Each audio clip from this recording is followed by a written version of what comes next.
Good morning, everyone. Welcome to the December 9th special Committee of the Whole meeting of the Sunshine Coast Regional District. I'd like to call the meeting to order at 9:34 and acknowledge that the Sunshine Coast Regional District is within the territory of the Sechelt and Squamish First Nations. We have an agenda before us.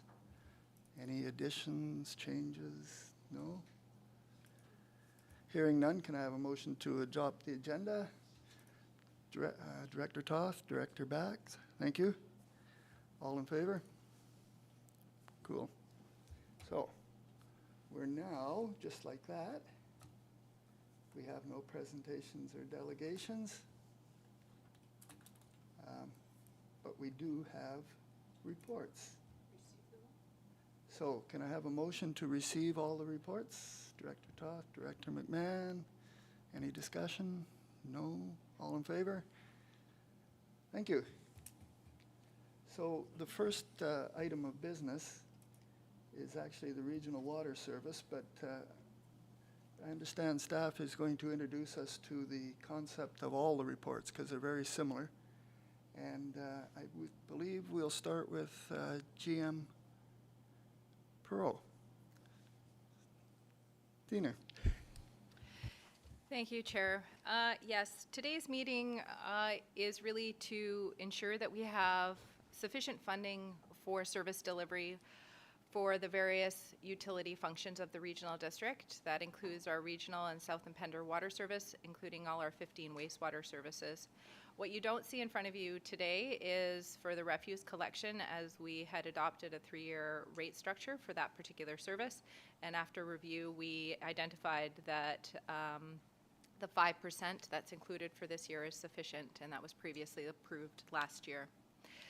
So included today, we have several reports, and the structure is quite consistent. And really, each service and each funding model really addresses the operational needs. So user fees fund user rates, fund user operations, and parcel tax fund the capital renewal of the service. You've just concluded your pre-budget deliberations here earlier this week, and those particular projects are reflected in the particular rate structures in front of you here today. We are required to fund these particular or approve these particular bylaws ahead of the year end because these are annual rate structures, and so this is part of the challenge with our budget structure. However, some of these functions do have some constraints within their reserves. And so if a project, for instance, wasn't approved in 2023, it just means that the health of the reserve is likely just going to be a little more positive. We also canceled several projects within the carry forward projects. Those too have been reflected in these particular rate analysis. And so we just wanted to also identify that on December the 15th, these particular bylaws will come for approval, so there is quite a large turnaround. So we have our General Manager of Infrastructure Services, Remco, who's going to talk a little bit more about the service needs, and Aidan Buckley is going to talk about the communication and engagement that has occurred prior to these particular reports and what's going to be coming forward. So I'll take it over to our GM of Infrastructure. Thank you. I'll turn on my camera. On. Yes, that's better. So thank you. In general, these there's a lot going on the with respect to the work for related to these services. Many of these services used to have performance issues. Some are still having performance issues, and there are still a lot of challenges ahead, and partly due to climate change. We've seen for several of the systems, we're seeing that climate change is having an impact on the performance of those systems, so investments are required to mitigate those impacts. That's not only related to the regional water system, where I think everybody is aware that we're having a water situation that requires attention, but also we're seeing that in North Pender and also in Egmont. And I can talk more about that later. what we're seeing is that there's a lot going on in our, especially in the regional water system. And there's a lot of investment being made to update our infrastructure, to plan for future, to be prepared for the future, but also to address immediate needs, like, for example, major water main breaks. And all of that is resulting in a lot of depletion of our reserve levels. And that's actually not only happening in the regional water system, that's also happening in other water systems, as well as some of the wastewater systems. And the depletion of the reserve levels, so as well the operating reserves, as well as the capital reserves, are getting to a point where they're not sustainable anymore. So, and they're definitely not sufficient enough to fund future needs of those services. While we are continuing to look for grants, a lot of those grants also require own contributions for non-eligible costs or cost overruns. So reserves are required to be in such a state that they can at least cover those costs and any feasibility studies, etc., required before we even can apply for a grant. So I can talk about more about the individual needs of each of the services when we go through them. But I think it's good to hand it now over to Aidan Buckley to talk about the engagement we had with the community about these services and what's going up next. Thanks, Remco. We just do a bit of a shuffle. Earlier this year, the board directed that staff commence further engagement and information sharing with wastewater treatment facility participants. So in response to that, we put together quite a comprehensive engagement plan with wastewater. It began pre-September. It was we started off with direct mailouts to every person who is a participant in the service itself, across all 15 wastewater treatment facilities that we operate. Those mailouts detailed information about each individual treatment facility, some of the challenges that we were going to be having with them. It invited each person to an information session where their individual facility was going to be discussed. And it also directed them to a page on our engagement platform, Let's Talk SCRD. So for those who may not be aware, we do have an engagement platform that we utilize for discussions with the public. Each wastewater treatment facility had its own page, so there's 15 pages on there. And on those pages themselves, people could go ahead and they could ask questions of staff, they could read reports. There's quite a lot of good information on there.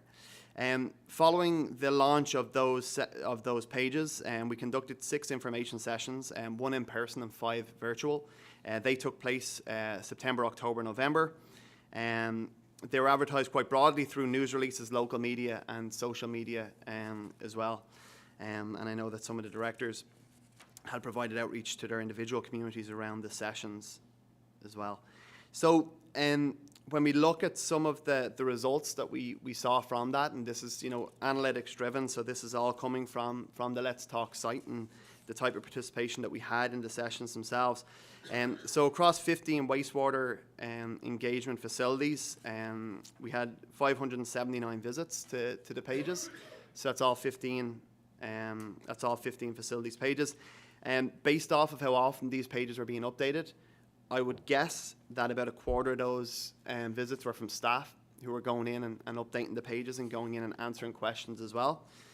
We had a total of 14 questions asked and answered on the pages too. The 6 information sessions and the 5 virtual, we had roughly about 50 attendees across the 5 sessions. The videos on YouTube, because they were streamed on YouTube as well, they received 425 views. We held 1 in-person session here in Field Road, and we had 1 person attend that session. So that's to speak to wastewater, just to give people a sense of what's coming up. This Tuesday, December 13th, we will be doing more of a focus on water to give the community a sense of the types of projects and the rates. They're going to be taking place on December 13th, 2 separate sessions. One for North and South Pender will be taking place at 6 p.m. And then for Chapman, Langdale, Cove Quay, Egmont and Eastbourne will be 7:15 p.m. and staff will be available to answer any questions that the community has on those. So I'll put it back to Tina. Thank you. Thank you very much. That was quite informative. There's one more I would like, perhaps if our corporate officer could discuss whether there will be further opportunities or what further opportunities they are. I'd appreciate that. Go ahead, Thank you, Chair. corporate officer. I'll just speak to the process of what will happen following today. So once the committee makes their recommendations, the legislative staff will go forward and we will draft bylaws according to the recommendations made today. We will bring those bylaws forward with the committee recommendations to the December. Corporate officer, sorry to interrupt you. We're having difficulty hearing you.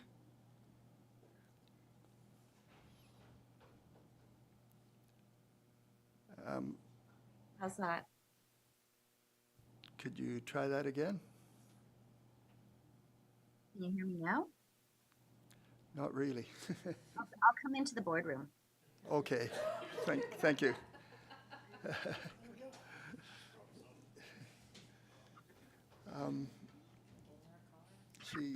She's just down the hall, so I suspect she'll be here just in a sec. In the meantime, is there any questions from the, oh yes, Director McMahon.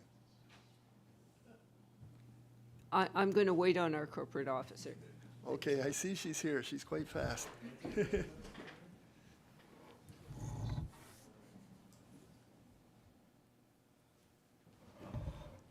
Yes, go Thank ahead. you, Chair. So today, the committee will make recommendations, and when the meeting is finished, the legislative staff will draft bylaws, and we will bring those bylaws and the committee recommendations forward to the December 15th special board meeting.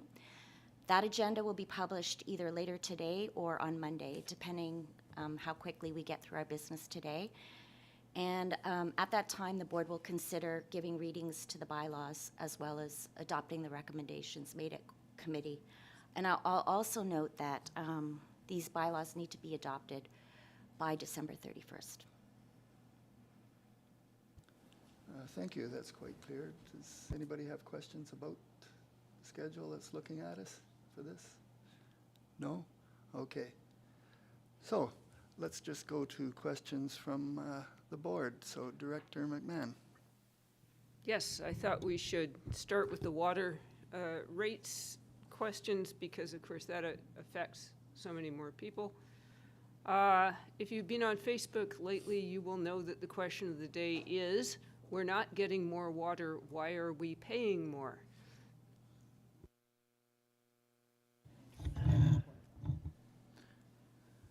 Sorry, yes, GM Rosenboom. I think the question is, I will turn on my, okay, thank you. It's a good question. I think the question is, I would counter that is that with two answers. One is, I think we all should approve maybe a practice or refocus our rain dance to make sure that there is more water coming out of the sky, because we're still in a drought that started this year in July. So part of the reason why we don't have more water at this very particular moment is because the water is not available. It's not coming from the sky at the moment, and we're still relying on that. And the other one is, it just takes a lot of time and money to develop new wells. We started the development of the Church Road well field in 2018. We did our first test wells, and it's early 2023 before they will be actually commissioned. So it just takes 3, 4, sometimes even 5 years for a well to be developed. In the meantime, costs are being spent, and user fees are, and APs and capital funds are being spent on the development of those wells. So it's just there's no direct alignment between payment and immediate result in terms of water supply. It takes time. Thank you. Seeing no follow-up, Director Bax. Thank you, Chair. I do understand the need for more infrastructure and more money to go towards more wells and paying more. It really follows that we haven't been paying as much for the upkeep of our system as we should have in the past. My biggest concern is that there are some people within my community, within our communities, that would find this increase a bit of a hardship. And I'm looking to find answers to, are there ways for people to get around? Are there ways for people to make this a little bit of an easier pill to swallow? Is there payment schedules available monthly? Is there ways of deferring any kind of taxes that we impose upon them? And I want to see that we work hard to try to make life easier for some of the people that are having a hard time now in these times. That's a good question. I believe our CFO, Perot, can answer that for us. Thank you, Chair. Yeah, I think staff are very mindful, and we did make some comments to that about affordability of this particular budget and the user rates being one of them, understanding that some of the users not only pay into the water services, but they also pay into some of the wastewater services. So it's cumulative for them. So we're going to ensure that we present what the overall impact to some of those areas are. One of the things that people can do, and staff can look to ways to communicate this, because it doesn't mean that people can't do it. They definitely can do a payment plan to the regional district. It's just that we send a bill one time a year. And so, but there's nothing encumbering people to, especially if they have an online account, to make contributions to that on a quarterly or monthly basis, like they do with their property taxes through banks. So that's something we can look to communicate further as part of the ongoing communication that we'll do. So whether it's ad print, etc., we'll look to do a little bit more information regarding that fact. As far as deferment of taxes, user rates are not deferrable. Those also, if they're not paid on time, do attract some penalties. And so that, again, would make it more difficult. We do, for some of people within a particular rate structure for refuse collection, for instance, we do have for people in very low incomes that they get some reduced fees associated with that. That's not the case for water in particular. Parcel taxes, I'm not quite sure of whether or not those can be deferred as part of the property tax deferment, because it is a property tax, so likely it can. So if someone is deferring their property taxes, that may be something that can also be collected as part of that. So regional districts are not our own taxing authority, so those particular things from the rural areas perspective, the member municipalities, so District of Sechelt in this particular case, would administer any of that from the District of Sechelt's deferment program. So hopefully that answers the question, Chair. Yes, it sure did for me. So I have one more. you'd have a follow-up? Yes, I do. Okay, go ahead. So I was of the understanding that when a water usage bill, like a utility bill, is not paid, it goes onto next year's property taxes. Is that so? That's correct. So if the utility rate bill, say for 2022, is not paid by a certain time frame, it gets what's known as transfer to taxes. And then that particular, the surveyor then takes that on. There, again, are penalties that have accrued till that particular time, and then it gets transferred onto the property tax bill. So again, I'm not quite sure if then that is eligible for the tax deferment program, because it is sort of a past due, but maybe it's a loophole that one could use to also transfer their user rates to that. I don't know if that's the particular case for the municipality, so. Thank you for your answer. Director Henderson. Thank you, Chair. Oh boy, lots to talk about today. The thing about deferment is intriguing, and I think that might be an AVICC or other resolution that these taxes or parcel taxes or user fees are becoming so significant that probably it is something worth approaching the province to say, let's let's embrace that and allow citizens, taxpayers to defer just as they do with property taxes. But I think the biggest thing before us, and frankly, is wrestling to the ground the magnitude of these costs and defining what we really need to do, excuse me, without regard to affordability first. We've got to decide and we've got to come to grips with how much do we need to put in to our infrastructure. After we make that decision, then we discuss how we afford it, which is just like any other operation or at home. If your roof needs to be replaced, you fix the roof. Then you figure out how you're going to pay for it. So I could go on, but maybe I'll wait and defer to somebody else for a minute. Thank you. So if you were to put down your hand and then back up, you'd be back in the list. He makes it easier for me. Thank you. Director McMahon. Yes, I am not on one of the sewer utilities. So I just wanted to be clear that when we're deciding on these fees, the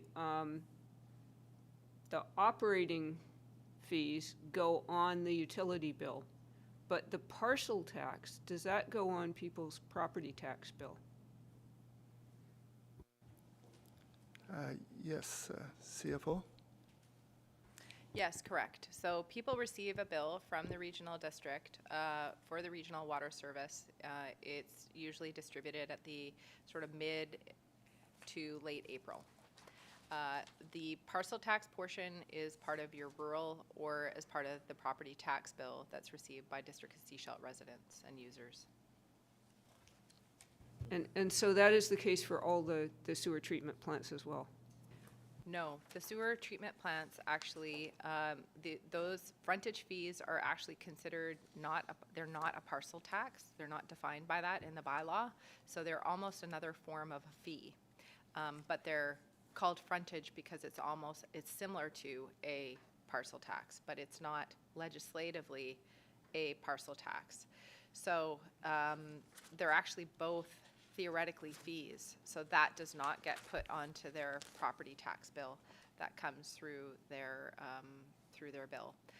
That's how the bylaws were designed originally, and so that is something that could be looked at in the future. Follow-up, Director McMahon. I actually would like to look at that again, because that is a considerable problem if people have different deferral options on their taxes than they do on their utility fees. And if the rationale is one way for our water fees, it really should be the same for the wastewater plants. Thanks. Would you like to comment, CFO? Well, if the board so wishes to explore that further, then a motion would have to come to that effect, and we could bring options as far as what that would look like procedurally, legislatively, and what steps and options would be available. We'll take that under advisement as it goes. Thank you. Director Gabius, sorry. Thank you, Chair, and thank you for the report. I think we can all appreciate the communication that's been done this year in regards to the projects, the water projects, and I really like the let's talk sewage, let's talk SCRD. And I think the community has been aware of what's going on. My comment and what I've been hearing from my constituents is how little time there has been. The agenda for this meeting came out Tuesday night, and personally, as a representative, I feel like I have not had a whole lot of time to consult with my community. And so and I think I'm a little concerned that when this comes out, when people are becoming aware of the increases, there might be some frustration. So that's a comment, and my question would be like, is there a way that we can avoid this next year and be a little bit more, oh yeah, that would be for Aiden, a little bit more ahead? Thank you. Yes, I think, okay, CFO, please. Yeah, thank you, Chair. If I can start, and then GM Rosenboom and our Manager of Communications, Aidan Buckley, can comment. I think what we're trying to strive for here at the Regional District with our long-range planning is to have exactly that, which is also tied to a long-range understanding, at least for a 3 to 5 year period, what our rate structure is. So one of the projects that's actively underway and is assumed to be ongoing for our water structure, but to some extent that has already started some years ago when we developed the asset management plans for our wastewater facilities, is to have rate structures that are not just 1 year focused. It also would reduce the workload, but could also make people aware and expect what their rates are going to be for a subsequent period, so they can plan themselves what their budgets need to be. Most utilities do that. So I think that's what we're striving for. We are part way there. I think with our asset management plans, we actually probably could, but we still have some unexpected things from the operational side that may require us, or I think challenges us to be able to do those long-range user rate applications. The frontage, I think, is much more clear on the wastewater structure. On the water structure, we are about 80% through our capital plans. We haven't quite done the preventative maintenance structure. And because of the change in potential volumetric rate structures coming forward, so that's part of what is being analyzed right now, and hopefully will be presented as far as in 2023, as far as some of the work towards that initiative. So that's the goal, because I think it makes it difficult for us based on our structures and processes, which is you just finished pre-budget.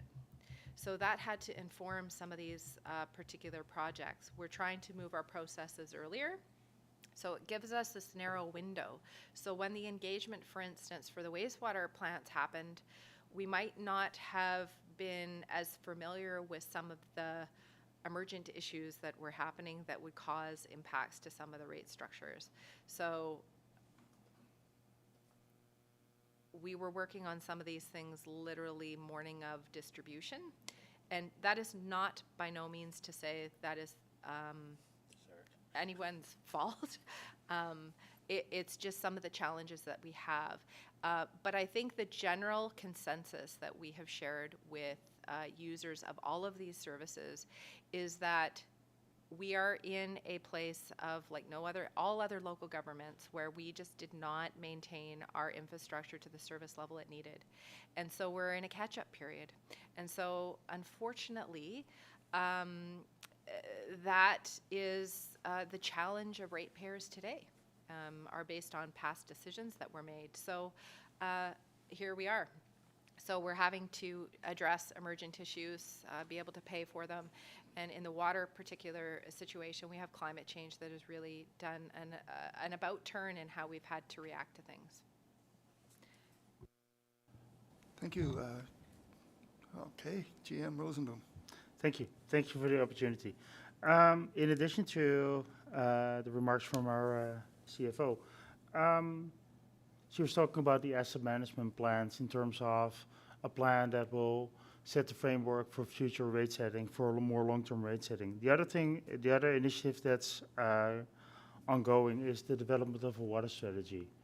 The water strategy will be brought forward, a draft, early next year for the board to consider. And that will really outline the long-term plan to not only secure our water supply for the next 5 years, but also for the next 15 to 20 years, and at least at a higher level. And there will be action plans associated with those.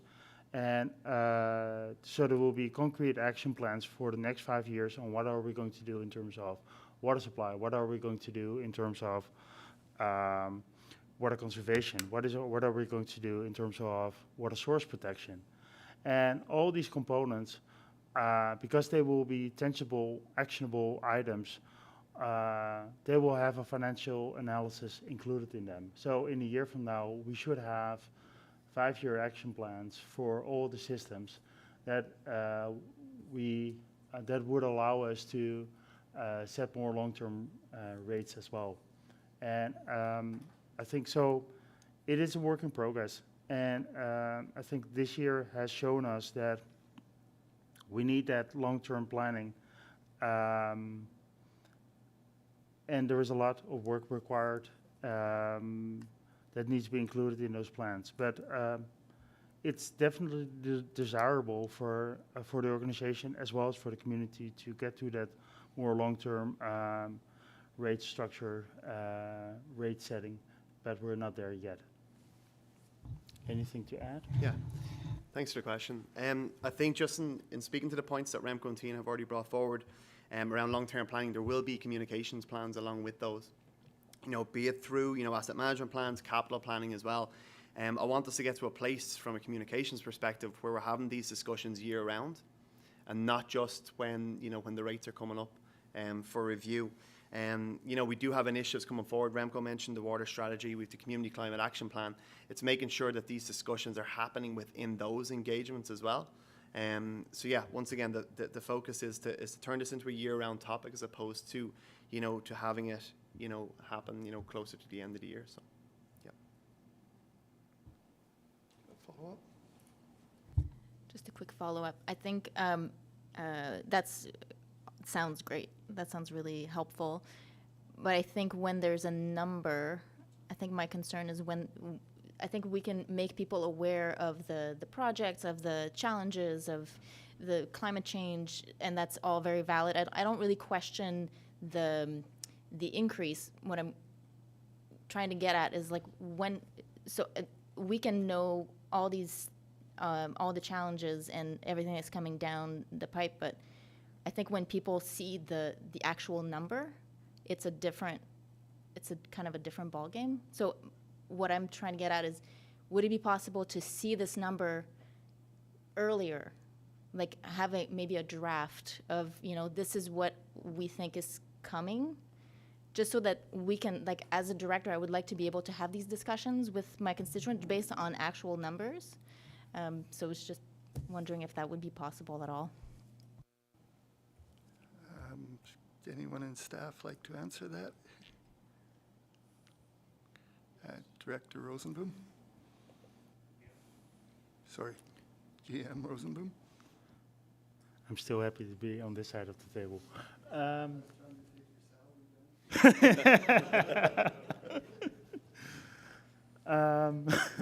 No, I'm off topic.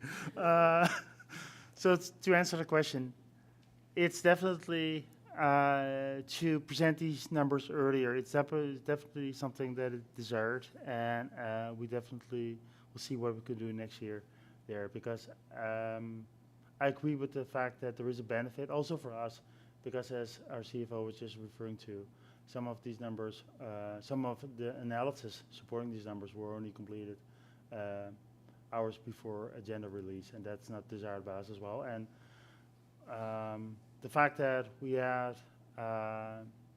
were last several months pretty occupied with ensuring day-to-day water supply did not help us to really focus on this item as well.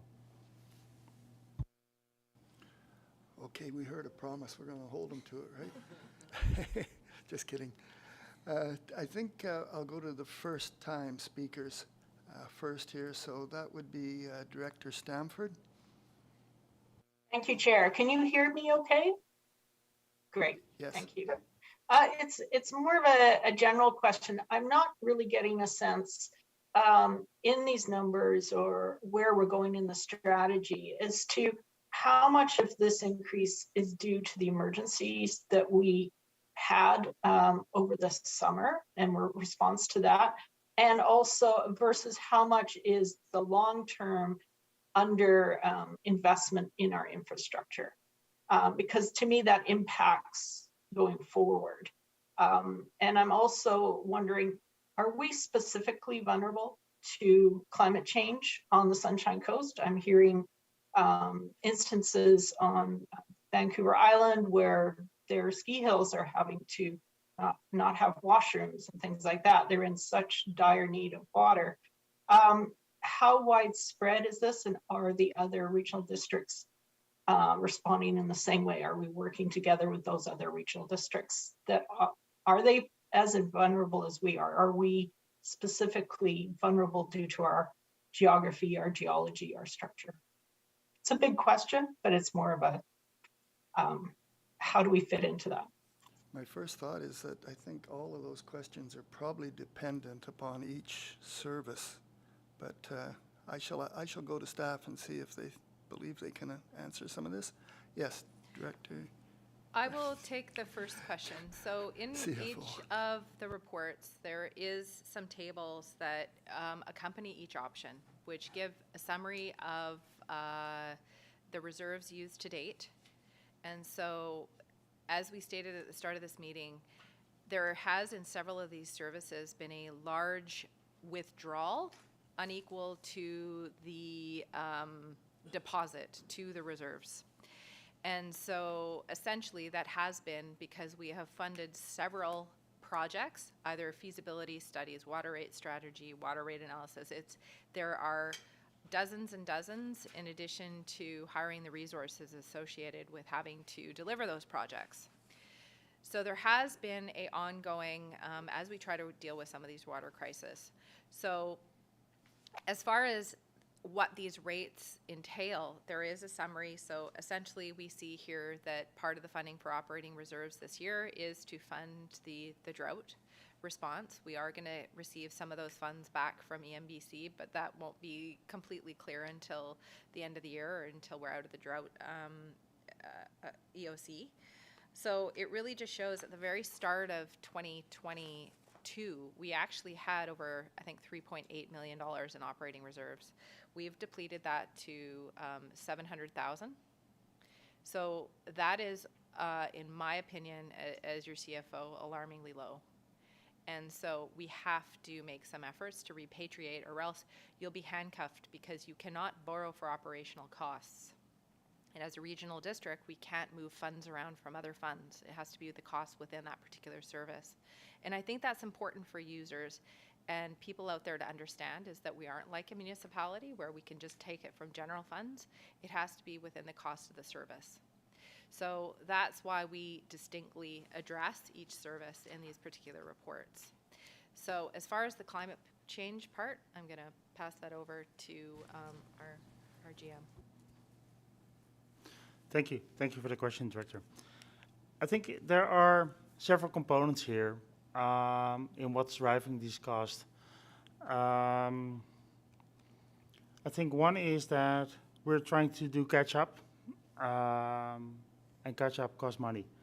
One of the examples is, for example, dam safety. Our dams, McNeil Lake for South Pender and at Port St. Chapman, they last several years, we did the required dam safety assessments and are now working towards actually doing the dam safety upgrades required to meet all the provincial regulations. The project in itself is several millions of dollars, not only in assessments, but also in the design and in the construction that's upcoming next year. But associated with that, there is also a requirement for us to have a professional engineer, dam safety specialist, on a retainer to do inspections after each major storm event. So the fact that we are now working towards getting in compliance with dam safety regulations itself is a big expenditure. And that's, for example, one of the drivers of the cost. Other major costs are our chlorination system at the UV treatment, at the Chapman treatment plant, was outdated and needed to be replaced. Several $1 million of investment.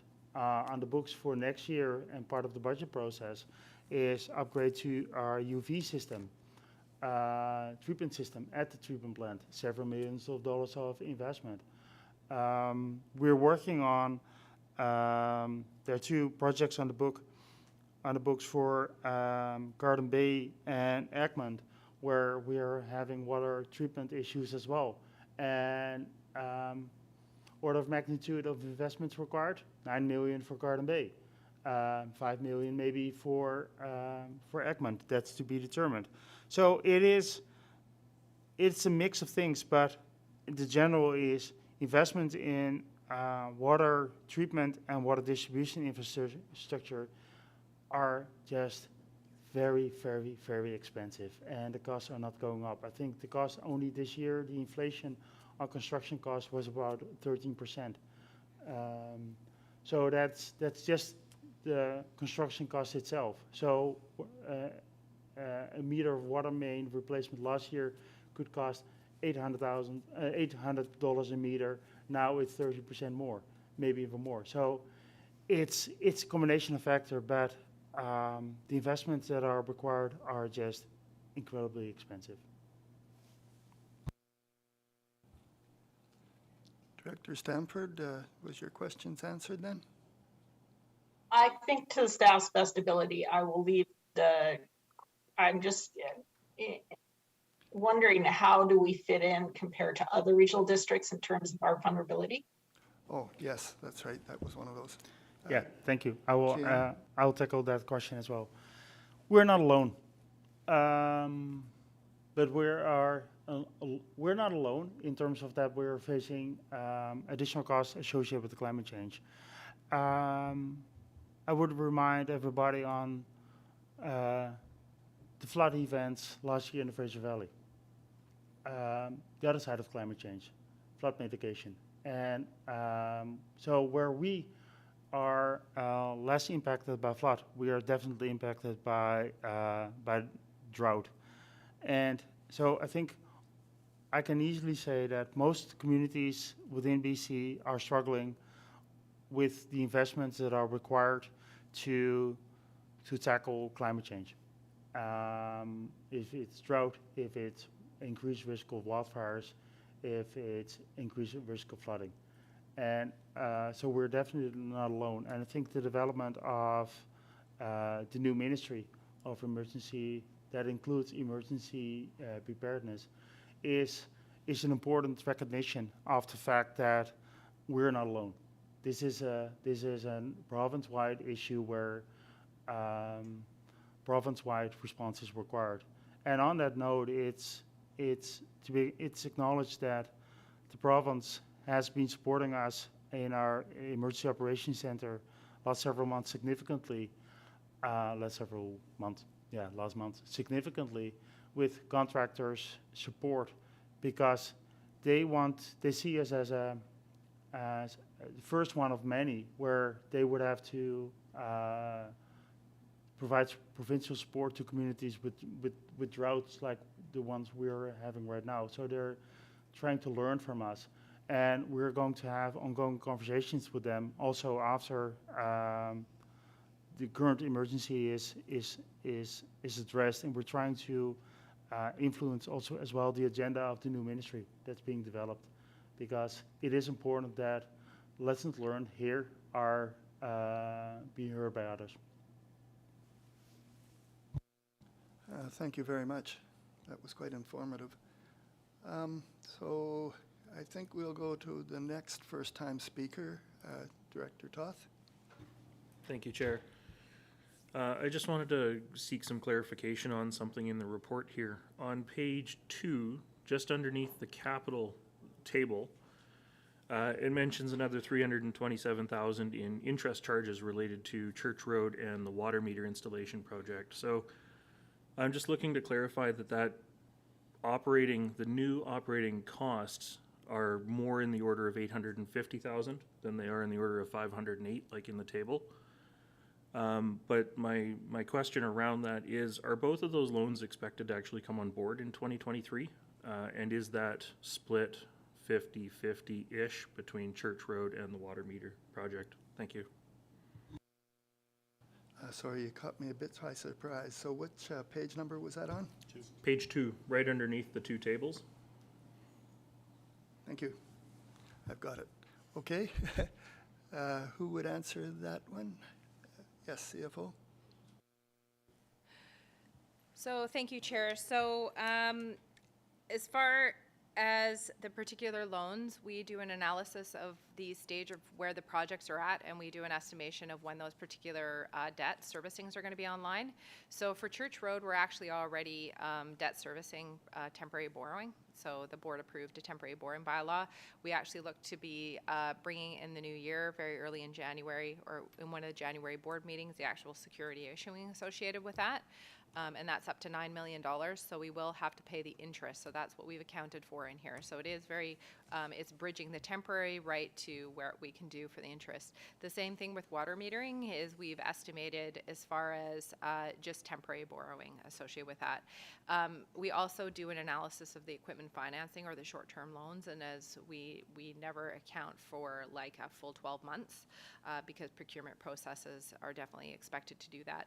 There are some loans here which we actually have completely deferred to 2024. So those will impact 2024 rates. Thank you. I guess I should do a bit of a check here. Are the remaining questions in general nature, or should we move to the specific general nature? Okay, and Kelly, general? Okay. So let's handle the general questions, and then we will move to the individual agenda items after that. Is Director Bax here first up? Did you? I have some questions and observations about the chart on page 4. So this is the first. Could you hold that then, I could, and I'll yeah, handle I can the hold general that. questions first, and Sure. then we'll move to the agenda item. Sure, thank you. Director Henderson. Thank you, Chair. I think my general comment is meant to skip over some of the details. There's a huge agenda package, but the bottom line is that we need a lot more money to fund things. We've heard it from staff. I'm mindful that if you happen to be a member of a strata council, there's legislation in place that mandates a certain minimum amount of money in reserve to handle leaks or disasters or other things. It's ironic that there's legislation in place to impose that on a small strata, but we don't have the same obligations on local government. So I don't think we actually have to spend a lot of time about the details. I can do it. I've got a lot of the same questions of small issues or typos, but as far as I'm concerned, we have to do it this year. We probably have to do it next year, and I'm much more in favor that we accept that rather than debate the nuances and accept that the reality is we need a lot of extra sources of income to fund the reality. I could use many analogies, but I'll end with one more. If you buy a house and it's an old house, or you let the house go down without maintenance for many years, and that's what we've done here, you're faced with an obligation to come up with a lot of money in a short period of time to pay for it. And so no point in looking back. We just have this as a reality. Let's get on with it, let's fund it, and let's get into action with no more studies. Thank you. Thank you, Director Henderson. Director McMahon. Yeah, this is an observation. It's a bit late for this year, but for the rural directors, when we're making decisions about these facilities, it would be helpful to see, because each one of them is calculated in a silo, but if I want to add up what somebody in Wood Creek Park is going to pay on their utility bill, I have to go to 4 different reports to find those numbers. So it would be really helpful to have a sample utility bill from each of these systems so that we can see how much the average taxpayer is looking at when their utility bill comes in the mail. It's very, it adds up pretty fast. I tried a motion. Do we want to do that now, or would you want to save it for later? The motion would be to change the way the reports are delivered in future years? No, sorry, different topic, the one that we were talking about before, the parcel taxes. Oh. Let me ask the staff which way they prefer. Tina, would you prefer a motion now on that issue? Yes, I think that would be helpful. Okay, yes, give her a go. Okay, let's see if this works for everyone. Move that staff explore options for applying wastewater parcel taxes to property tax bills rather than utility bills. Frontage, okay, I get confused. Frontage fees. CFO, does that sound good? If we can have it read back. No? Could you have another go at it, Director McMahon? Sure. Now it says, move that staff explore options for applying wastewater frontage fees to property tax bills rather than utility bills. CFO? If we could change the words, property tax, to that frontage fees be explored to be changed to a parcel tax.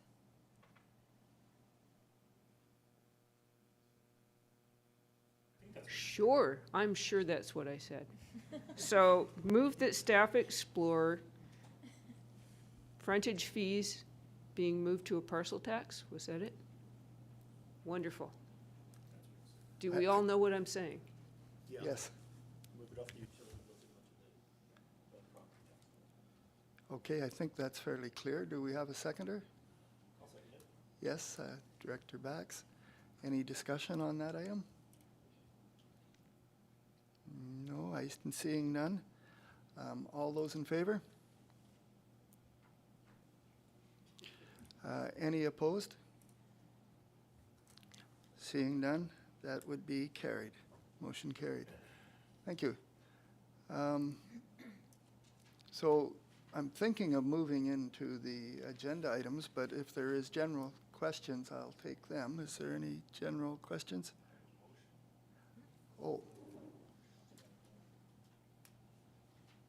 Hang on here, I went and moved the wrong mouse. Director Bax, is it okay if I go to Director Henderson? Director Henderson? Honoring what I just said about not getting caught in the weeds and realizing that I don't think any of us have the ability to challenge the details that staff have put a lot of time into. We've had briefings on asset management and the future demands on our system. I am prepared to move on page 1 the second 2 parts of the recommendations that we increase the regional water service fees as listed, 23 and 28% for an average of 25%.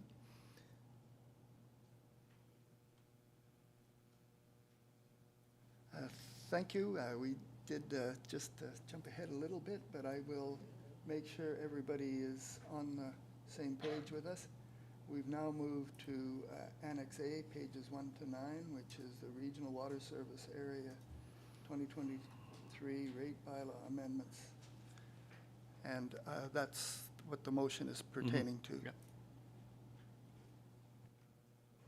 Thank you, Director Henderson. A motion has been made. Do we have a seconder? Yes, we do. Thank you, Director Stamford. Now I believe we have a little discussion on this. So I see Director Bax with his hand up. So Director Bax. Thank you, Chair. I just wanted to dive into some of the options that have been presented to us by the staff. So I'm looking at option 1, the 50% replenishment of the opening reserve balances. This is the one that they've recommended to us. I just wanted to do I did a little quick math on this one. So from what I'm hearing from GM Perot, that our operating reserves were at 3.1 million before the beginning of the year, and we're down to $700,000, and this proposal would increase our reserves by another $1.5 million to bring us back up to $2.2 million in reserve at the end of the year, if my math is correct. I was wondering so we've spent $3.1 million of our reserves on our water system. How much more have we spent in total? I want the public to know that we are spending the money to get the job done.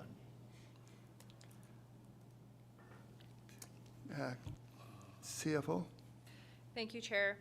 The operating reserve balance was closer to 3.8 million for the regional water system.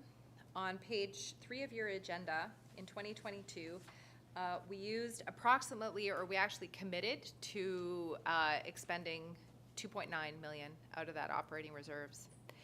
So on page 4, option 1 provides a reserve summary in the first column. As far as what our estimated opening uncommitted balance is, just a little under 600,000, and we've canceled some projects. We have some EMBC funding that is estimated to come back to the regional district, and you received a report on that yesterday. We also have projected what the 2022 surplus will be for the regional water system, which is in the neighborhood of 300,000 as we reviewed those particular rates. So we would estimate we have budgeted transfers of about 440,000 on the proposed initiative sheet. So it would bring our operating reserves to approximately 1.8 million. And these numbers obviously are subject to change based on approval of projects, our year-end surplus, and what our EMBC, and actually what the final project costs are, because if we don't expend something, it goes back to the fund it was funded from. So as far as our parcel taxes go, we have actually committed over 5.6 million of our capital reserves in 2022. And so we're expecting to commit to bringing that back up to just under 5 million at the end of 2023. And of course, operating reserves are to deal with emergent issues. So we've had several emergent issues, and one of the biggest things that we see as a risk to the board for consideration is costs associated with tendering. So these are estimates right now. We do build pretty healthy contingencies, but we have several dozen projects on here that if they come over budget from an operating perspective or even from a capital perspective, we need funds to draw from. For instance, Church Road, I'm going to give you an example. That particular project, we went out to borrowing up to $9 million. We funded some of that through reserves, and we're already over budget in that one. So we've kind of run out of funds. So those are the risks you're taking right now as far as these very low reserves levels. So we have presented options where we do a little more aggressive contributions. But I think as staff, we understood the challenges from the overarching financial challenges of the overall organization, and this is just one of the pieces. And so at round 1, we'll provide a more detailed picture of what the cumulative impacts could be estimated for the various local service areas. So to some of the questions as far as what does some of my local service areas pay cumulatively, so that'll be in there as well. So again, these are for illustrative purposes. They're not going to be give or take plus or minus, because there's even been decisions that you've made over the life here that since the time of this report that have changed. So Thank you. Follow-up question? Sorry, you have follow-up? I do. One of the questions that I didn't receive an answer from in my last rantings there was, what did we spend on our water system in 2022, including loans, including operating capital? That actually, whole ball that wax. actually wasn't a follow-up. It's another question, Is but it? there was No, no it was hands. in there. It was in the original question. There was no hands I in wanted front to of you, know. so Okay. let's go for it. It's part of the question. Yeah. It's part Yes. of the question. What was Is what it? was the Okay. what was the entire budget for our drinking water system in 2022? Like, what did we spend? I want the public to know that there's a great deal of money that we are spending. A ballpark, right? Yeah, ballpark. I mean, the numbers that I talked about were within about 10% of what she was saying anyway. So. So that's CFO, that's, you can, We're looking up the number at the moment. Those are still Okay. testing questions. I love them. But one moment.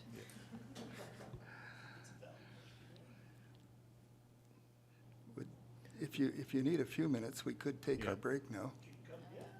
Okay, let's take a quick break, and then we'll come back.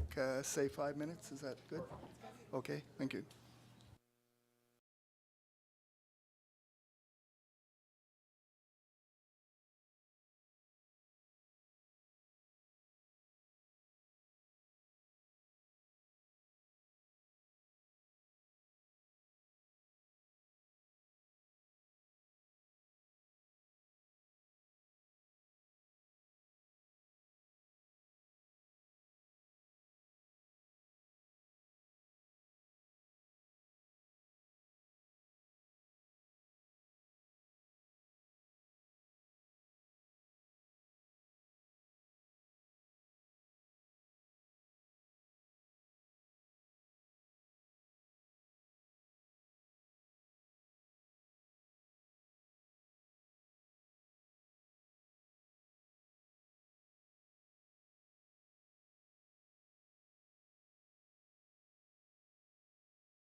welcome back to the Special Committee of the Whole for Friday, December 9th.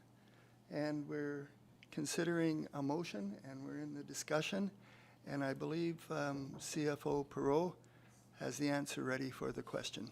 So if you could go Yes, ahead. thank you, Chair. So the answer was approximately what was our operational and capital budget for the Regional Water Service for 2022. And so on page 7 of your agenda does endeavor to give you some of that. It's tying back to the funding sources and the capital reserves, so it doesn't specifically give you a total amount. So from an amended budget perspective too, so a lot of what we report on is what the original approved budget was. So we're from an amended perspective, we're just under $9 million from an operational perspective. So that includes all operations of the services, including operational projects that were included. And we're just over 26 million in budgeted capital expenditures, which are your Church Road, the various dam improvement projects, et cetera. So that's for what the 2022 budget looks like. For 2023, we're going to expect very similar type of budget because we still have some of those carry forward with additional projects coming online. Thank you very much. I see Director Henderson, your hand is up. Do you have further comments? Thank you, Chair. Yes, after the break and chatting and thinking about it, I realized that my motion is not the one I really wanted to put forward, because here I am saying, you know, we should be discussing what we need rather than what taxpayers can afford. And yet, in making the motion, I have the one I'm in favor of because I fear we need it is option 4. But I'm mindful that we do have to have some balance in this, and I'm relying on staff's recommendation. So I am in favor of the motion I just made, but I fear we will be back here in a year asking for at least this much or more again. Thanks. Yes, yes, we do have a long road ahead of us yet. Any other questions, comments? No. Then I think it's time to call the question. All those in favor? Any opposed? No, that motion carries. I believe that we didn't add the final and further that to the motion, and I believe we need to pass that. Director Toth moves the final. Director Gabius seconds it. Any discussion on amending the financial plan? No? Okay. All those in favor? Thank you. Any opposed? No. That motion carries then. So I believe we've dealt with Annex A. So now we will move on to Annex B, which is pages 10 to 16, and it's the North Pender Water Service. So I got to go fast forward here on my little device.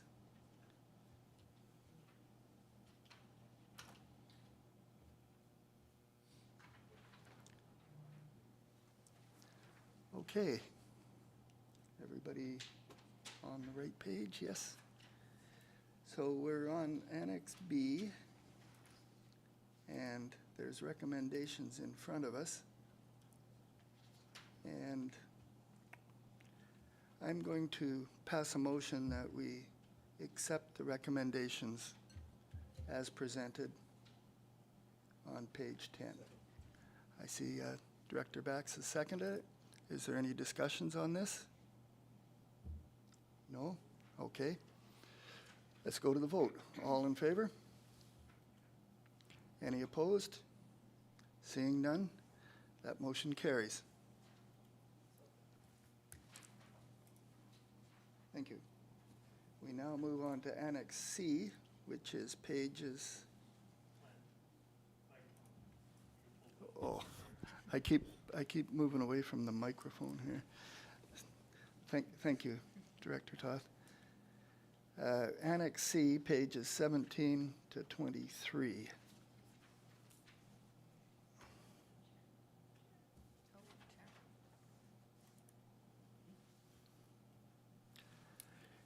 Yes, CFO?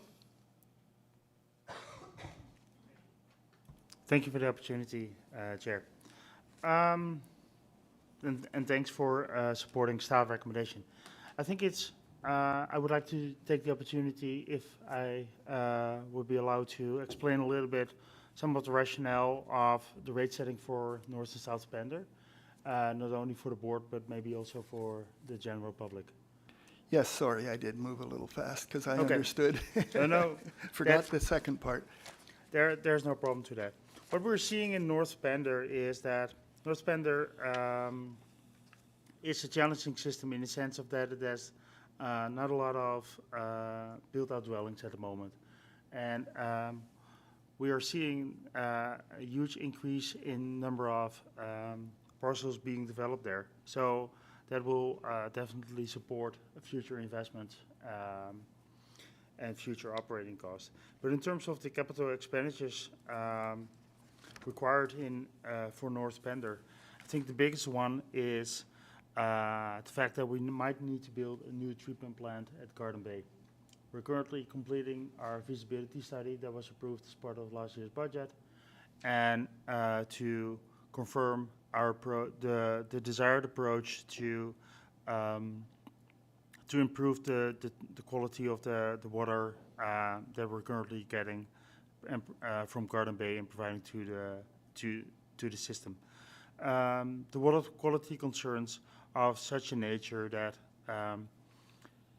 the feasibility study is not completed yet, but it's going into the direction that a new treatment plant would need to be built, and it will be a smaller facility than on South Bender, but of similar type, and also similar as we have on Chapman system. So that would be order of magnitude of about $9 million. Given the low number of parcels in the system, it would require or a loan or grant funding. In order for us to get our engineering designs in place to actually successfully apply for a grant funding, there's a project proposed for 2023 to do the design that's required, and so that we can actually apply for a large grant for the improvement of the treatment plant. So that's the big expenditure for North Bender that's upcoming. And besides, there is still some old water mains that need to be replaced and fire flows that need to be upgraded in the system as well, at a cost of several $1 million. For South Bender, the biggest expenditure is that there's still a lot of water mains that need to be replaced there. And an estimate we did earlier this year was that it was in the order of $60 million that need to be invested there, in terms of asbestos main that need to be replaced, as well as currently undersized water main. Earlier this week, staff worked through the night to fix a large water main leak, water main break, actually at Bender. It was freezing temperatures, and staff worked all night to fix it. And there was an asbestos main that broke. And I think that's one of the examples why a continued focus on water main replacements in North and South are required in upcoming years.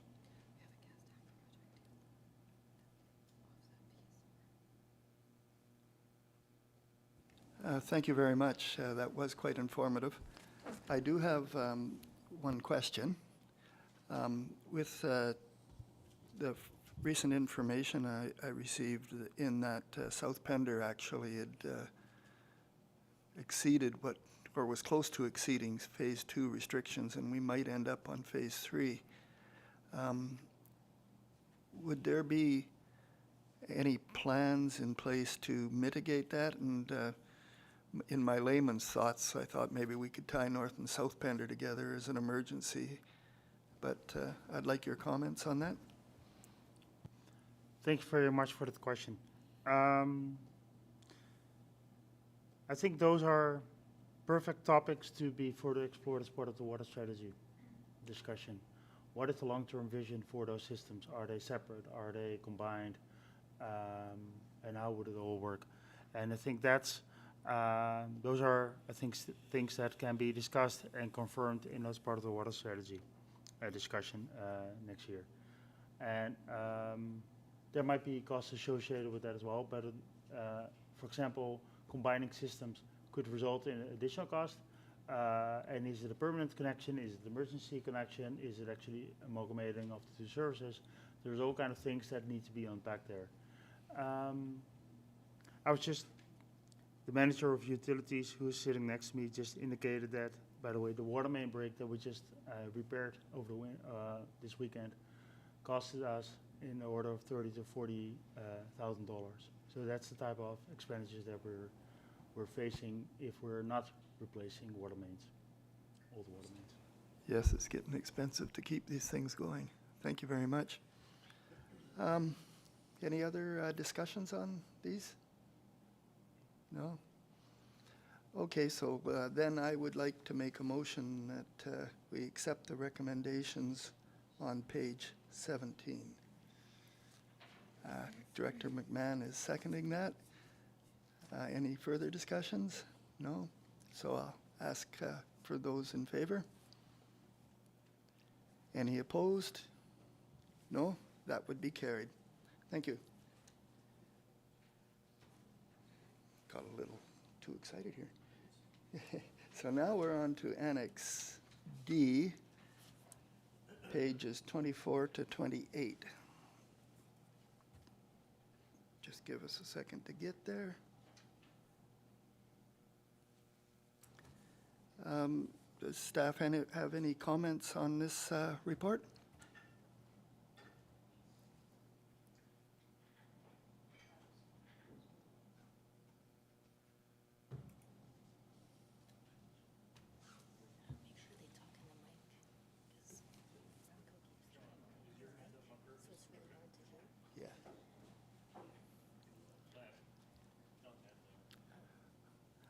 Yes, Director Henderson. We've got a lot of these before us, and I guess I'd like to hear from staff if they feel they've been bold enough in presenting their recommendations, because I don't certainly have the expertise to go through and assess which one should be up or which one should be down. So have you been bold enough, or have you self-censured yourself in the interest of getting us to vote? Because I'd encourage you to be bold if you need to be. Yes, CAO. I'll take a stab at that one. No, we haven't been bold enough. If that's a direct question, I can give you that direct answer. We've been gentle. While it doesn't seem like we've been gentle, there's nothing gentle feeling about any of this. We have not been bold. We've tried to be balanced. Thank you. GM Rosenboom. Thank you. To provide a little bit more specifics, for several of these systems, the operating reserves and sometimes also the capital reserves are low. There are several of these systems that the option one that we're recommending result in an operating reserve of $5,000. $5,000 when you're considering that if there's a pump failure, all of that can be spent easily in one big pump failure, and if there is, let's say, a pump out of one of the tanks required, that's several $1,000s as well. So yes, we've been gentle because we're aware of the fact that some of these systems already are proposed to have large increases. But in all the reports, in those particular situations, the report also indicates that further increases will be required in the future years to get to a more sustainable level than we currently are at. And the reason why we're not proposing it at this point in time is because of just carrying capacity of the users involved. Yes, and being a user of one of the systems, I must say I appreciate it. Thank you. For this particular system, I'd like to make a motion to accept the recommendations on page 24. There's a seconder. Any discussions on that? No. Let's go to the vote. All those in favor? Any opposed? No? That is carried. The second half of this is on page 29, Annex E. So let's go to that one.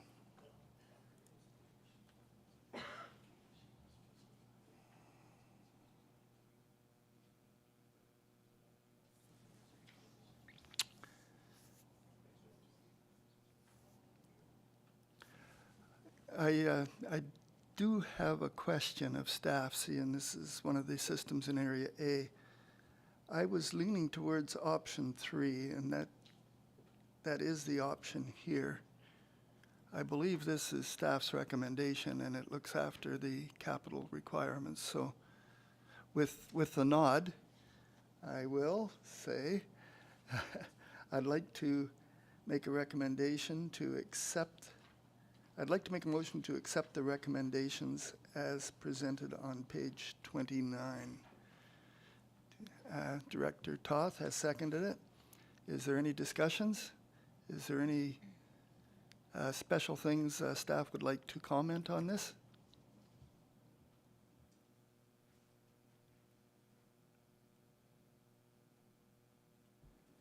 Thank you, Chair. Yes.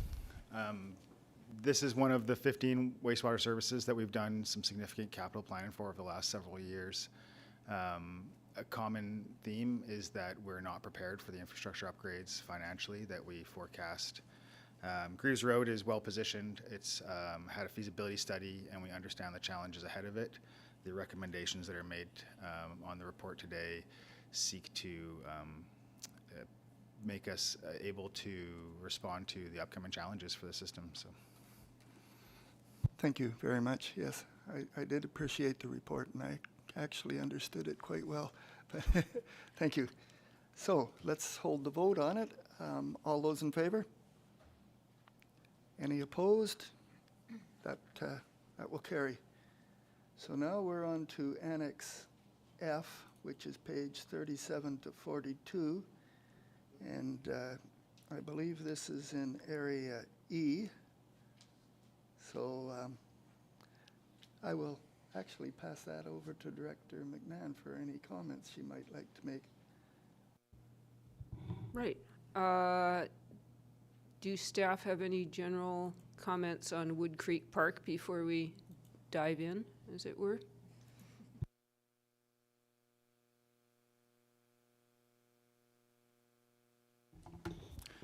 Thank you. The only remark I would like to make is that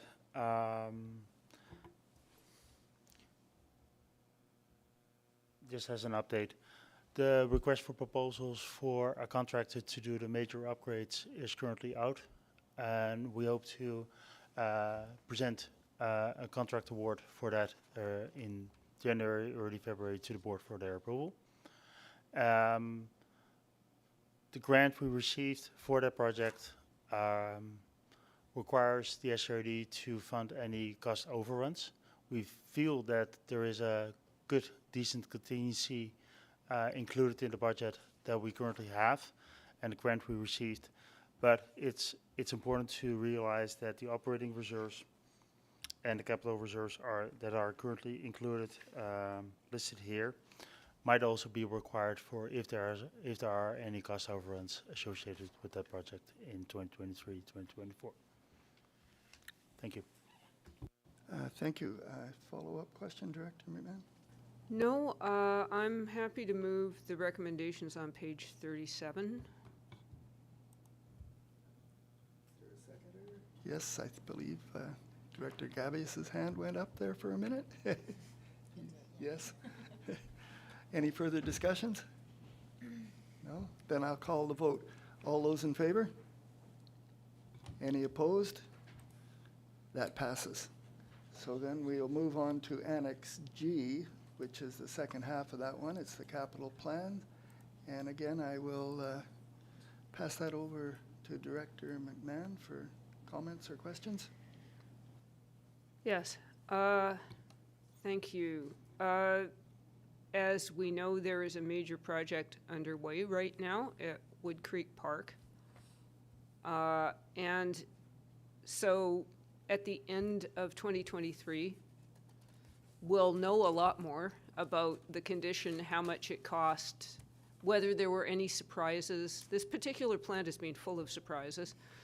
And so I would prefer to go with option 2, which is to raise the rates to $450 for this year, and then have, check in with staff and with the residents about hopefully the outstanding success of the upgrade project and where we stand going forward. So the motion that I would want to make would be, and that the rates be amended to reflect a 50% annual increase in frontage fees for 2023. $50. That would have been expensive. That would have been expensive. Okay, I'll resign right now. Yes. Thank you for your bold recommendations. Director McMahon, I believe that would have been quite bold, yes. Director Henderson. Thanks. I think this raises the issue of whether this $50 is per year over 5 years, which appears in several of these situations, is a prescriptive measure or an indicative measure. I, for one, support the spirit of what Director McMahon is saying. I think to signify that 50 this year is fine and maybe it'll be 50, but we reserve the right to come back and, based on escalating construction costs or whatever, I don't want the public to think this is absolutely fixed for the next 5 years. Thanks. I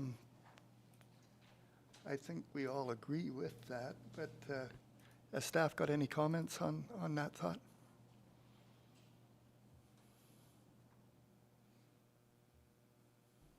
Thank you, Chair. I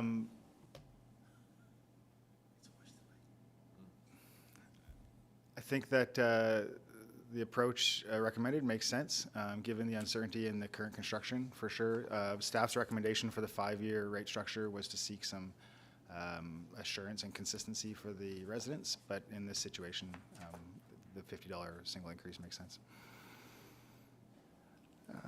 I think I'll take an opportunity to ask a question.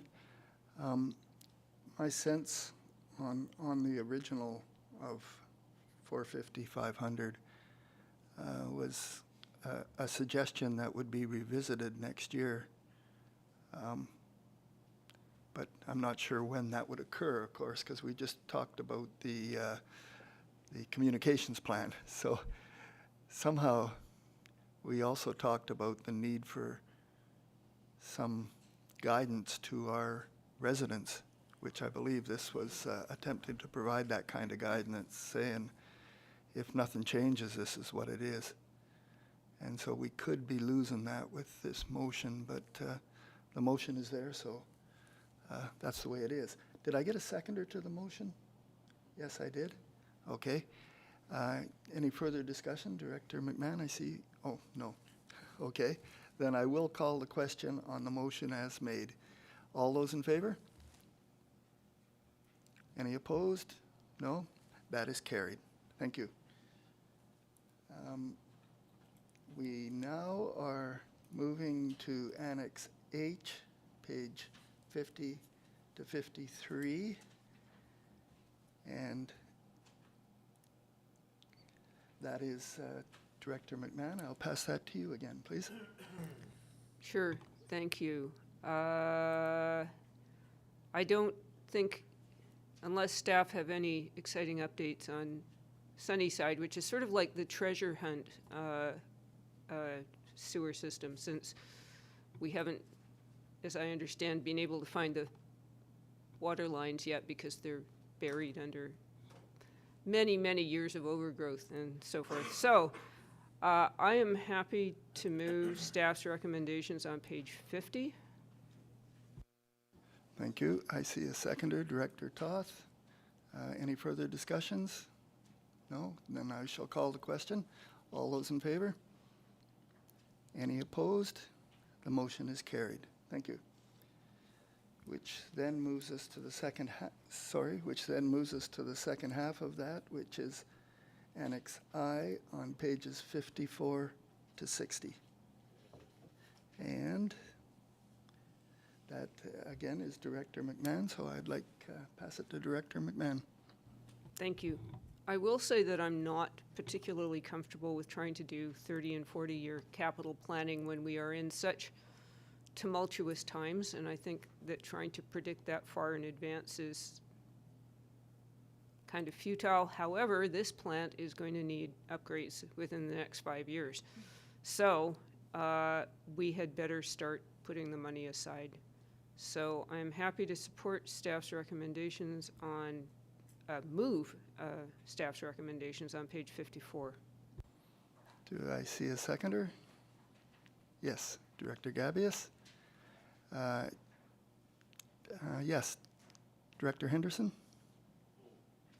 Actually, well, after, this is more for the next vote, so I wonder if we might at least take both operating and capital for each of the jurisdictions in future motions, just to expedite this process.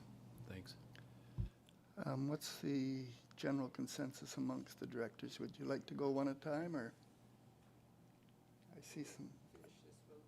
We'll finish this vote and then we'll discuss that. Okay. So we have a motion, we have a seconder, and so any other discussions on this particular motion? No? Then I will call the question. All those in favor? Any opposed? No, that motion carries. I'd like to deal with Director Henderson's general questions of would the directors prefer to go one at a time on these or take them as a pair? I don't see anybody adamantly saying they want to go. Director McMahon? I'm just going to point out that we started with one system, and I think the director's all prepared to tackle these one at a time. So, but then I'm finished, so I can say that. I must say that I did exactly the same thing, was prepare for them one at a time. So we are moving along pretty good right now. So let's try it a little longer then, and then see what happens. Okay, so we're moving to Annex J, pages 61 to 65.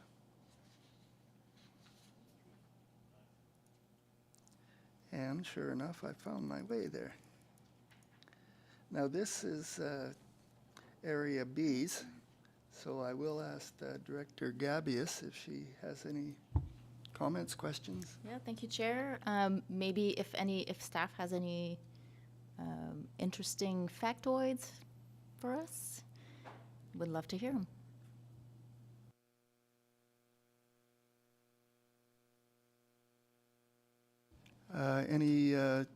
Yes, Sorry, just Manager Rocky. trying to get the camera working here. Between the two of us, we can figure it out. Yeah. There you go. Just two of us to figure it out. I just wanted to point out that the outfall maintenance is required this next year is very important. We've had a couple emergency repairs this year that cost funds that could have been put towards permanent solutions. So I just wanted to point that out. Okay, thank you. Any other questions? So, Director Gabius? Sorry, I didn't raise my hand. Thank you so much for that. I wish I had had a little bit more time to talk to the Jolly Roger residents. But alas, I understand that there was no raise last year, so that, contributes to the raise this year, and understanding that there's some work that needs to be done, I can't say I am happy to move. I will move the recommendations as listed on page 61. Seconder, Director McMahon. Any further discussions? No? Let's hold the vote. All those in favor? Any opposed? No? Then that carries. So we're now on the Annex K, which is page 66 to 73. And back to Director Gavious. Thank you, Chair. Just a confirmation, just to make sure I got this right and that the people watching at home understand too. This capital plan, this 5-year plan, can be reviewed next year, and can be reviewed to stay as it is or go up or down. Yes, I believe that's a procedural issue on how we set the rates. CFO, would you be someone there? Thank you, Chair. I'll just defer to our Manager of Asset Management, Kyle Doyle, to comment on the general process for the capital plans, which ties to the frontage fees. So pass it off to him, Chair. Thank you, Chair. So on an annual basis, we will review the capital plans as just standard practice. If we don't see a need to recommend any increases or there's no drastic changes that we've identified, it'll probably just be brought up, but if we see a reason to recommend further changes, we will bring a report to the board. There, in the user rate report that was just passed previous to this, there is a feasibility study planned for this service. That work will inform a lot of the future capital work that's required. So I do anticipate that we may see a revision to the plan, to some of the magnitude of the cost estimates, and perhaps, for some potential solutions that we haven't considered internally to the renewal of this facility. So even though the 5-year plan is recommended, we will continue to review the work that's done.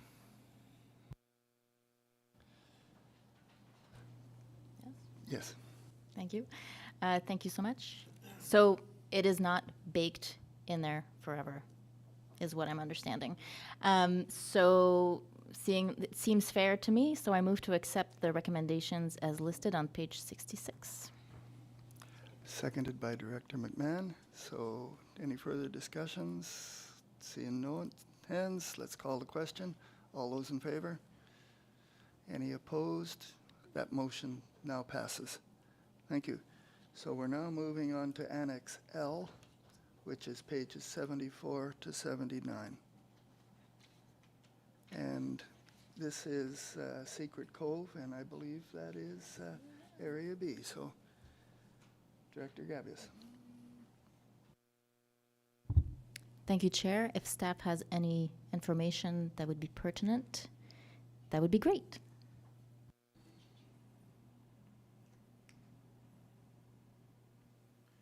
Thank you, Chair. Just a continuation on what my comments prior to that and to Kyle's comments, that these two systems, Jolly Roger and Secret Cove, are joined with their outfall. And so you'll notice that the two projects in here are similar rates for Jolly Roger and Secret Cove for the feasibility planning and the outfall maintenance, and that's because they're both using the same outfall to get their effluent out into the ocean. Thank you.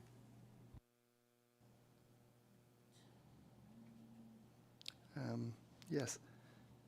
Director Gavious. Well, I'll move to accept the recommendations as listed on page 74. Seconder. Director Stamford. No hands up, no further discussions. Okay, let's go with the vote. All those in favor? Any opposed? No, seeing none, then that motion carries.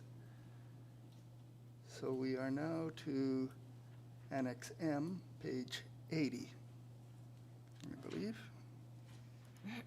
And again, that's Director Gavious.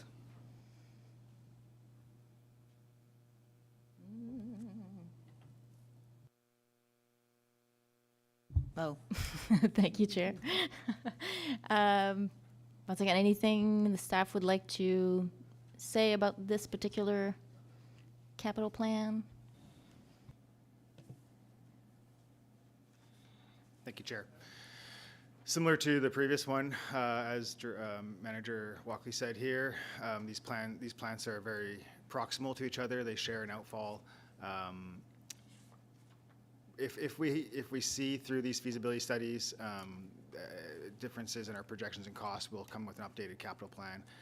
And I would just like to add, because I forgot last time I made a comment, when we have these feasibility studies completed, we're able to pursue grants, seek other funding opportunities, and obviously if we're successful in those applications, we'll see a reflection of the frontage fees when we know better. So.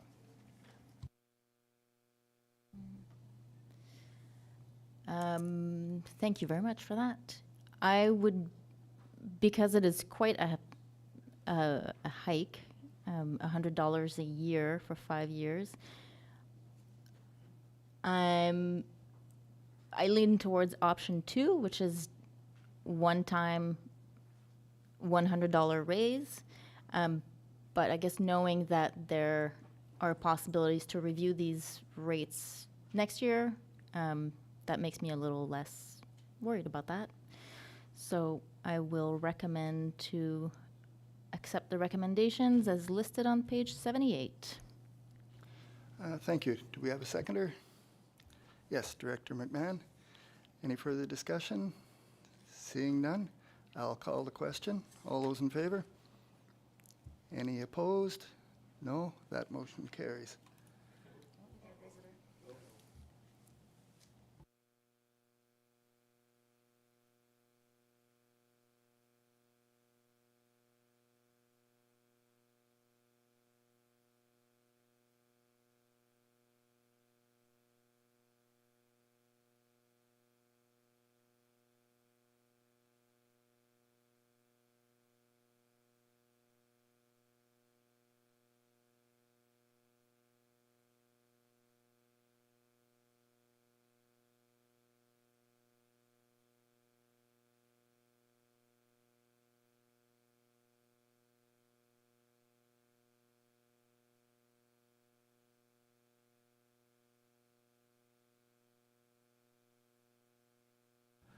Yes, I'd like to take a 5-minute recess while we discuss this next item.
Thank you, and welcome back to the Special Committee of the Whole of December 9th, 2022. And we're on Annex N, which is page 87 to 90. And there, I'm on that page. So that is Area A again. Staff, is there anything you'd like to highlight on this this item?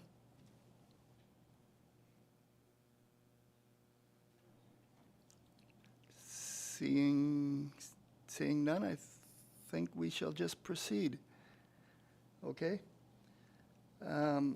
It basically says that the user fee is remaining the same, so it's relatively non-contentious. And when we look at the chart, it explains why it's staying the same. The reserves are correct and things are going along good. So I'd like to make a motion to accept the recommendations on page 87. Director Toth has seconded it. No further discussion. I don't see any hands, so I'll call the question. All those in favor? Any opposed? That motion passes. So the next item of business is on the second page of my agenda, so I got to flip it. And it's Annex O, pages 91 to 97.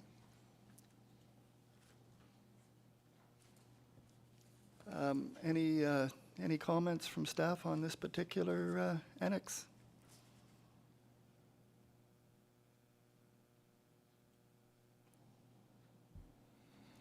Thank you, Chair.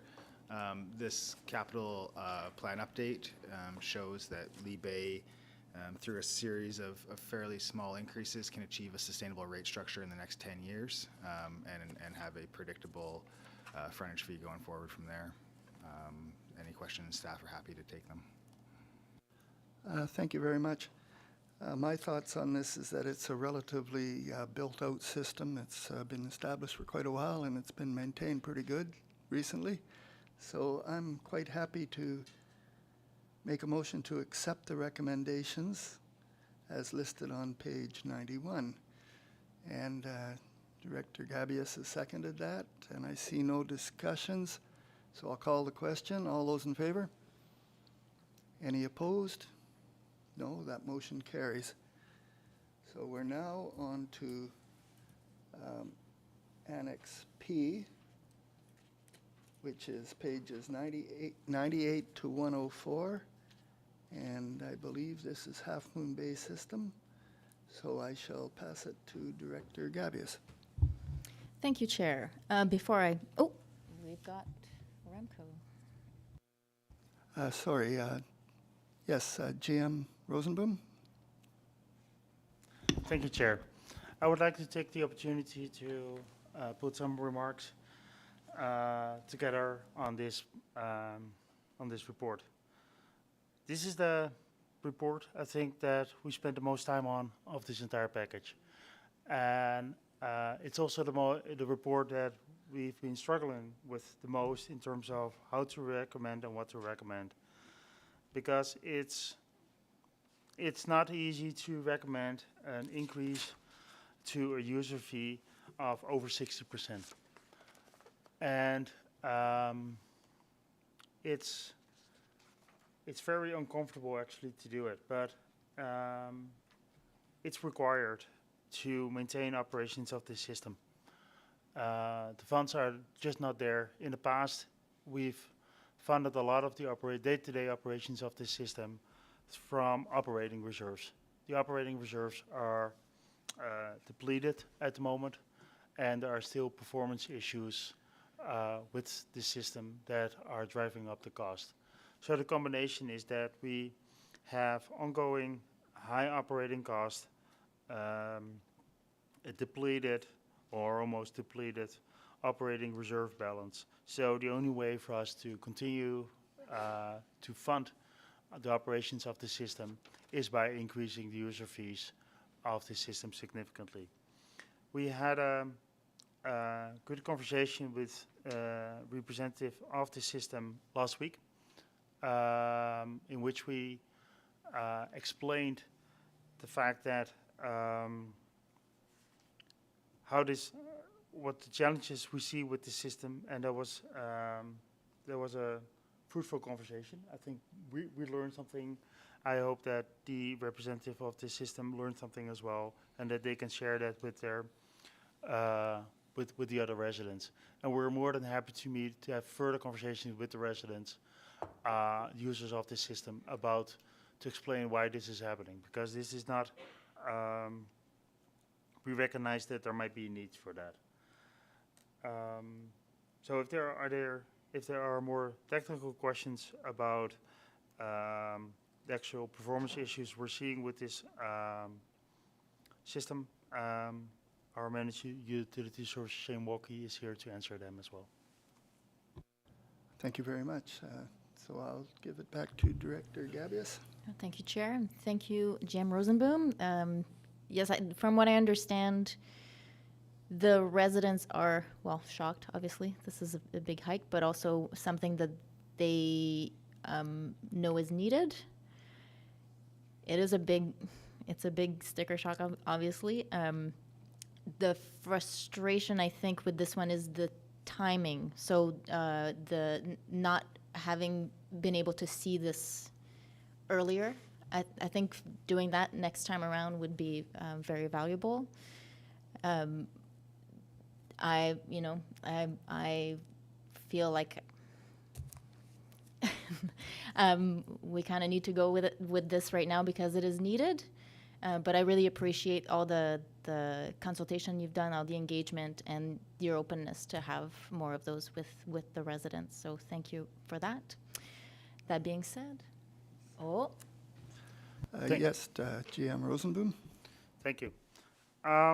In terms of the good residents have seen this coming, yes, we'll, as earlier indicated, we will see what we can do next year to get these reports, or at least this information, out earlier.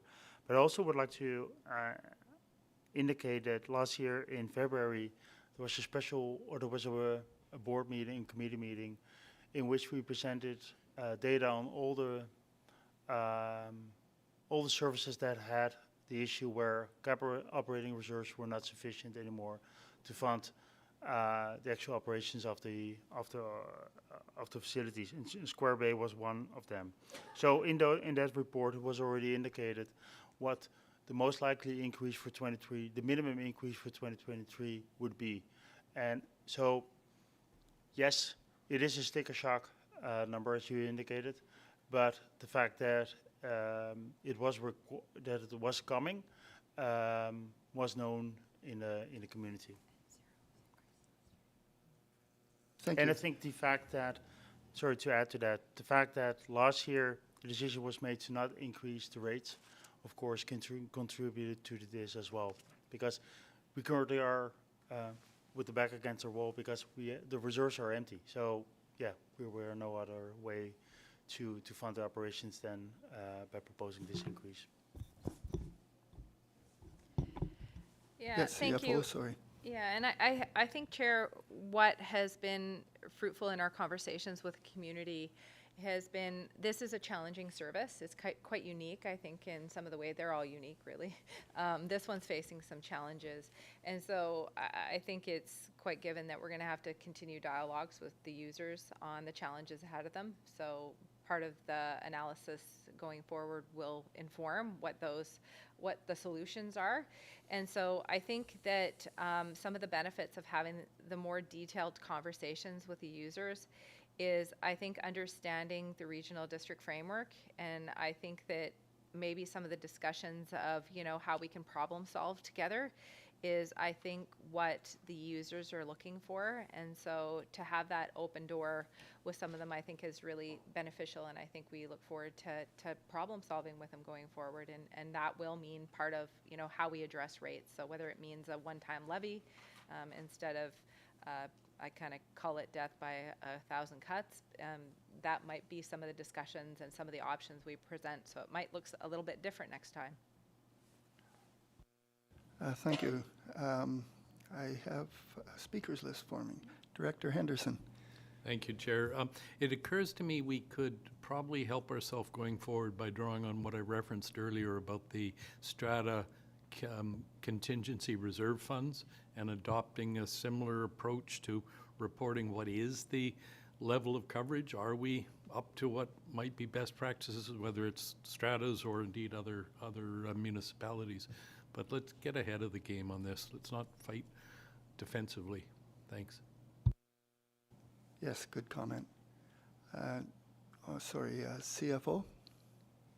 Yes, thank you, Chair. I appreciate some of those sentiments because that is definitely what we're trying to achieve. Now that we have pretty robust capital plans and a little better vision as far as what those floors need to be, for our operating and capital reserves, we have on our work plan to present some policy framework associated for the board's consideration for 2023.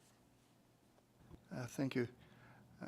Of course, I do understand, I'll make a comment from being quite a long time here, that we are gradually getting engineering reviews of all of our plants, which actually are informing our asset management plans to a much greater certainty.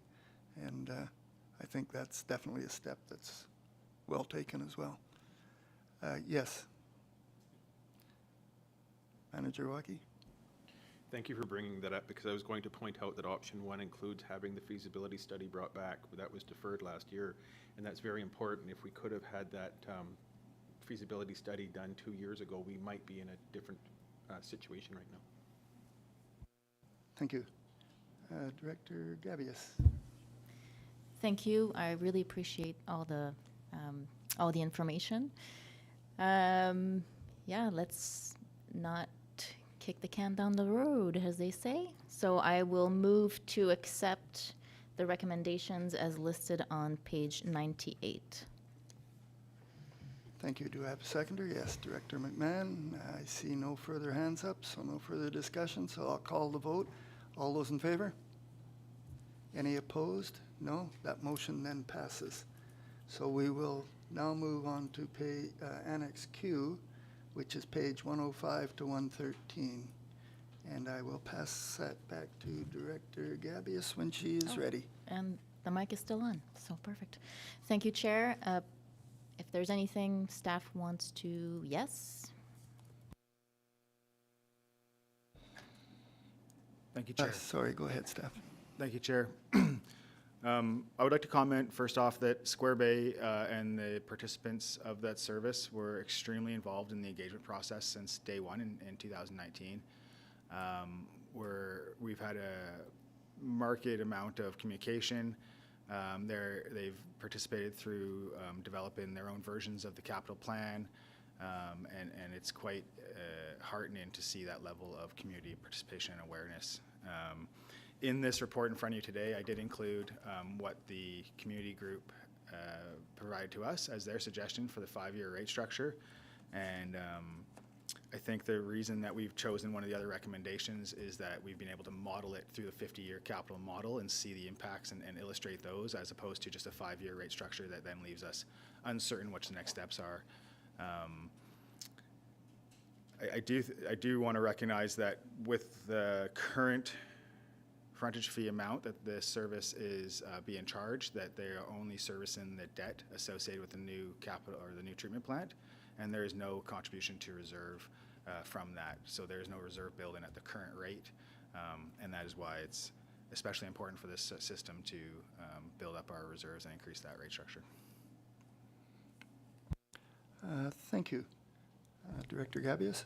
Thank you. And I move to accept the recommendations as listed on page 105. Do I see a seconder? Yes, Director McMahon. Any further discussions? No hands up. I'll call the question. All those in favor? Any opposed? No? That motion passes. So we now are moving to Annex R, which is pages 114 to 118, and it's Langdale, which I believe is Area F. So I would call on Director Stamford for any comments she'd like to make. Thank you, Chair. I think I just follow a lot of the comments that I've heard from, especially the other newer area directors, in that I'm looking forward to working with the communities in a more fulsome manner once we're past the budgeting process, so that I have a better understanding of where their thoughts are in recommendations like this. I do have some questions about the capital plan, but unless the staff have anything they want to highlight for the fee plan, looks like they do, I will move the recommendation after I hear from staff. I do see a mic on in staff. I believe they have some comments. So staff, please. Thank you. Thank you, Chair. I just want to point out that we identified an error in one of the tables. At page 116, the table at the top, the total percent increase for 2022 is not 1.5%, but 19.3%. Thank you. I wondered about that and thought I obviously didn't understand the table, but thank you. So Director Stamford, back to you. So if there's no further questions or comments, I'd like to move the recommendations as presented on page 114 of the package. Thank you. Director Gabius has seconded that. Any further discussions? Seeing none, I shall call the question. All those in favor? Any opposed? No? Then that carries. So we are now moving to Annex S, which is page 119 to 127. And I will pass that back to Director Stamford. Thank you. My question about this one is, I understand that the regional district has applied for grants for the upgrades to this particular system. I'm wondering how, if they were to get those grants, when would they come in, and how does that impact this number, or does it? Staff, are you prepared to answer that? Yes, go ahead. Thank you, Chair. So the plan in front of you today recommends a one-year rate option because of the uncertainty of the status of that grant. When we get that grant, it will determine which direction we take, and you know, depending on whether we get it or not, will affect the financial outcomes for the service. We don't know the result of that grant at this point, and I think we'll know shortly. So definitely in Q1, or sorry, is it Q4 for you? Yeah. Yes, go ahead, Director Stamford. Yes. So the last quarter, like in the spring sometime? I believe the question was in the spring sometime. Staff? It really depends with grants. Sometimes they take their time to present them. So I would hope in Q1, but maybe Q2. Thank you. So it sounds like not too long anyways, Director Stamford. We'll know. So I have no further questions, and I would like to recommend that we advance the motion as presented on page 119 of the report. Okay, thank you. Do we have a seconder? Yes, Director Gabius. Any further discussions?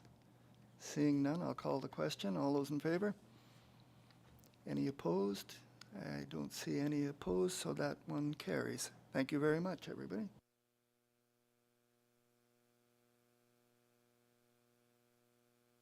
So we're now moving to Canoe Road, which is Annex T, page 128 to 130. And I am there. Staff, do you have any comments on this? Looks pretty straightforward to me. Yes, I see nods. Okay, then the fee is remaining the same, just for the record, and I'm making a motion to accept the recommendations as presented on page 128, and I see a seconder, I believe Director Gabius. No more discussions, so I'll call the question. All those in favor? Any opposed? Thank you. And the next one up is Annex U, page 131. And again, that's Area A. Yes. Does staff have any comments on that one? Any clarification?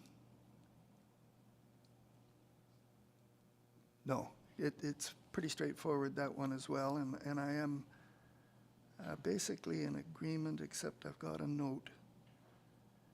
Yes, I have a question, and it's on page 131, and it's around the collection pipes. We're not maintaining them, and we don't know where they are. And it looks like we have assumed liability.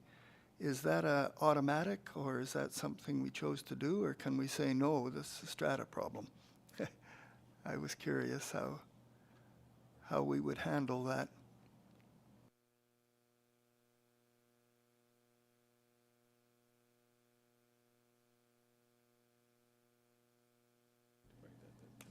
Thank you, Chair. Yes, go ahead, please. So with our wastewater systems, we typically, we inherit the assets that are given to us by the developer or the system or whatever.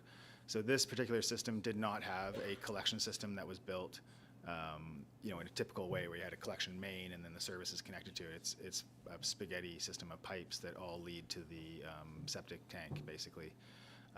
It's working at this time, and we don't maintain it. It's not our infrastructure asset, but when we go to replace a system, we intend to establish a formalized collection system that will meet code and design requirements. Okay, so now I understand. It's for when we must upgrade, we will include it at that point. Yes, thank you. With that, is there any other? Okay, I'd like to make a motion to accept the recommendations listed on page 131. Is there anybody that would second that for me? Yes, Director Stamford, thank you. No further questions. Let's call the question. All those in favor? Any opposed? That motion passes. So we're now on to Annex V, which is page 138.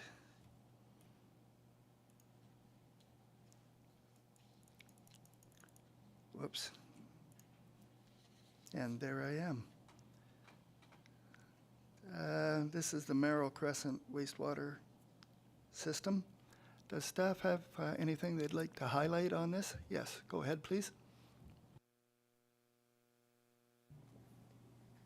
Thank you, Chair. I'd just like to point out this is an example of a wastewater system that was in a lot of pain with its funding in the past and was in a similar position as Square Bay's finding itself.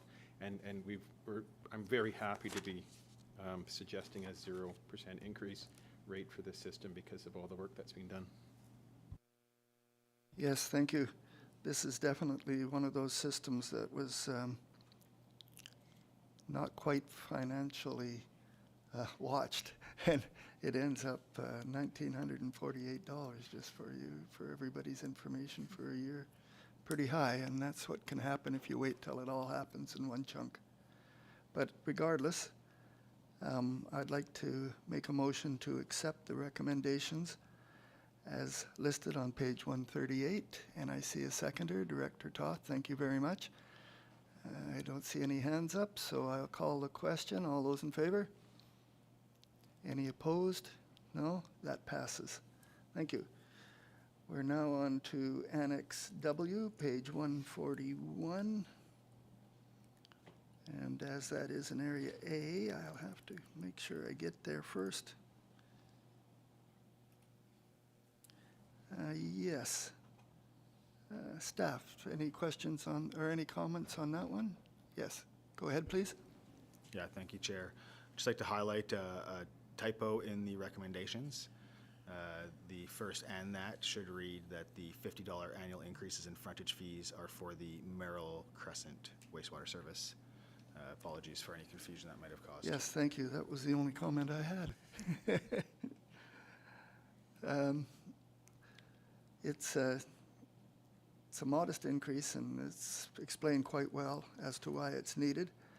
So I would like to make a motion to accept the recommendations as presented on page 141.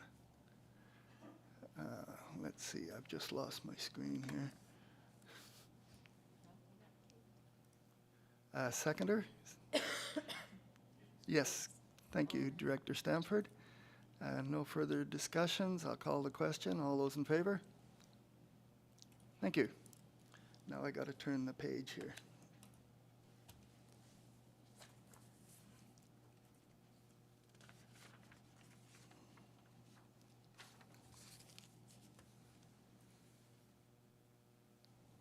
We are on the last page, which is quite heartening. It's a long, long day. Everybody just willing to carry on? Okay. I think this is all pretty much rural areas, so. Curran Road, that's, oh, sorry. GM Rosenboom? Thank you very much, Chair. I would like to point out that at page 3 of 4 in the table, there's an option 2 included, which is not included in the option analysis in the prior paragraph. My apologies for the confusion there. Thank you. Director Gabius, are you prepared to talk? Yes. This go is ahead. all I get? No update, no report.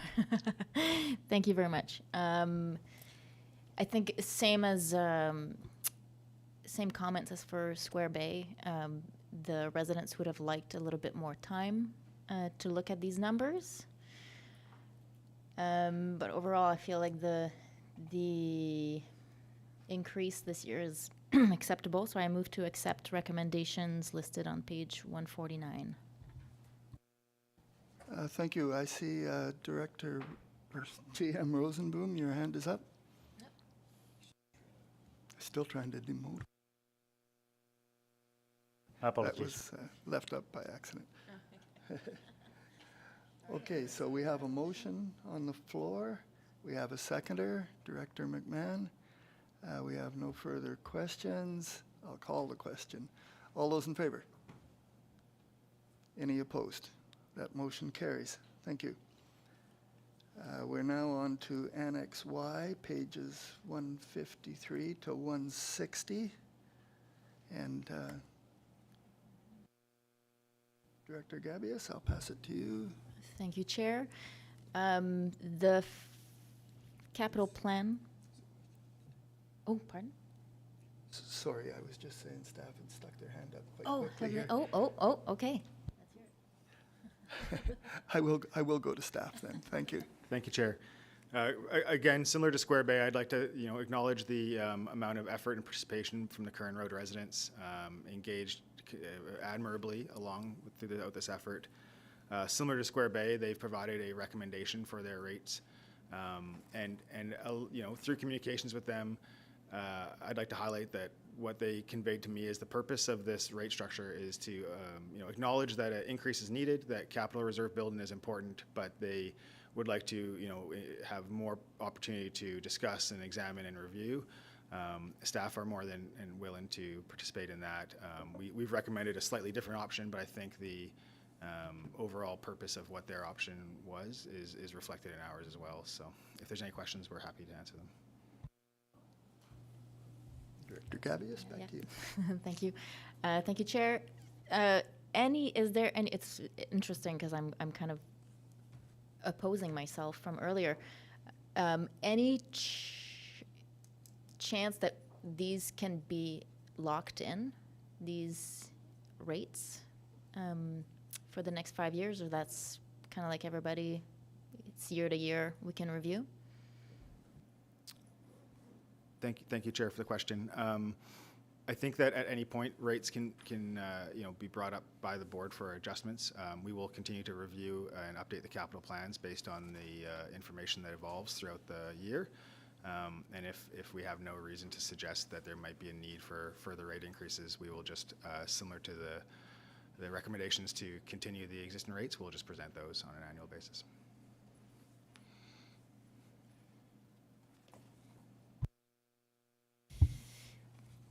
Yes, Director Yavius. Thank you very much. So I move to accept the recommendations on page 153. Did I see a seconder? Yes, Director Stanford. No further comments. I'll call the question. All those in favor? Any opposed? No? Then that is carried. Thank you. We're now moving on to, yes, I'd just like to note that Director Henderson had a previous engagement and had to leave.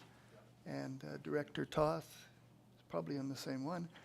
And, sorry, guys. And he must leave. But thank you for your attendance. I think we'll carry on, though, until we get this done. Everybody's okay with that?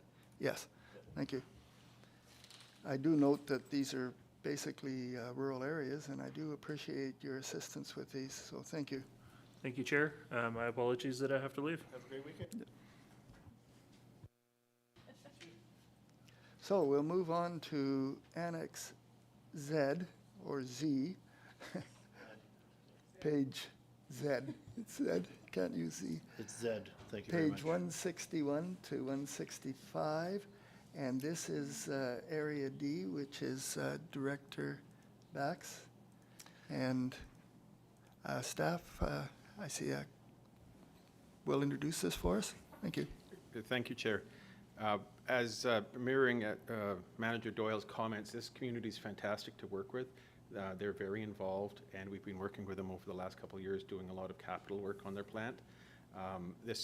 Again, GM Rosenboom mentioned the challenges or the difficulties of having to present this. I feel really bad having to present this to that group because they've been so good to work with, but unfortunately it's required because this wastewater plant is underfunded, and we need the increase so that we can manage this plant properly. And also, I'd like to bring up the fact that this group has made donations to the plant to continue on and augment the capital work that we've done. In the last couple of years, they've made 2 donations, which has been very helpful to continue on. And we've successfully done all the work that was required, and we're hoping moving forward, managing that plant and operating that plant will be easier. Thank you. Yes, thank you. I'd like to mention we had a tour of that too, and it was very informative. It's that plant sure looks in good shape to me. So back to Director Bax. Thank you, thank you. And I'd like to mention that it was wonderful to go on a tour of the plant, and that and it's nice to hear that the community itself is the users are putting their best foot forward and helping along. Is there and so that you've gone over it. And this 44% increase, it does seem a bit steep. Have the users been kept in the loop to that? Do they know what's coming? Thank you, Chair. We have had discussions with the users that there will be increases. I don't think they are expecting this large of an increase, no. Okay. Well, you know, coming from Roberts Creek, I know that people there are very into all kinds of different types of thinking, and I'm going to apply a little bit of numerology to this. And there are 31 users, so I would make a proposal that we increase the user fee by 31% rather than the 22.65, which is the low ball that you gave us, or the higher percentage, which was 40, I believe it was 44.29. So I would move that we increase their user rate to change the proposal on 161 to read that the user rate be increased by 31% as a middle number. We can always come back to that, but I just don't. You know, I feel like I want to give them a little bit of an ease into this increase. It's something that I know that the plant's been worked on extensively, and we can it's something, I just feel like a rubber stamp up here often, and I don't get a chance to change anything. And so if I could get some backing on this one, I would be really happy. Yes, we do have a motion in front of us. I would look to staff to say if they understand the motion, or should we have a figure based on the 31%? Yes, GM Rosenboom? The figure associated with 31% is that the 2023 user fee rate will be $1,167.77.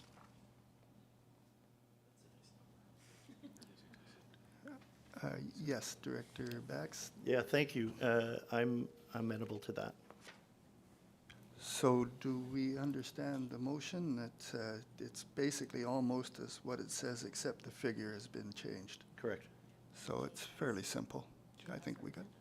So now I see. Oh, we've got a Stanford. Yes, I believe. Okay, I'll go to a question first. Director Stanford. Has it been seconded? No, I was going to ask for a seconder. I'll wait for a seconder. Okay, now, Director McMahon has seconded it. Now the discussion. So Director Stanford? Yes, I'm just not sure what the consequence of this. I'm a little uncomfortable voting for something based on numerology. Yes, with that, I believe we would like some discussion from staff on the consequence of the decision. Director Rosenboom? Or GM Rosenboom? I'm Sorry, still on this my side of the apologies. table, so good. Two things. One is I made an error. I was punching in the wrong numbers in my calculator in my phone, so the correct number is $1,168.05. So it's up almost 40 cents compared to the previous number I presented. But I think the real question is here, what is the implication of this? The implication of this is that the twofold is one, that there will be continued underfunding of this system. So there will be continued operating reserves contributing to the day-to-day operations of the system.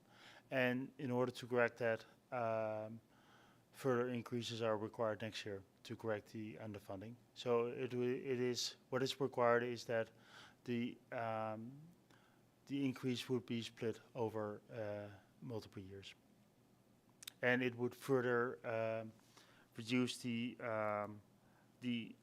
ending uncommitted balance as depicted at page 163 is currently projected to be $10,000, and that will be reduced with several.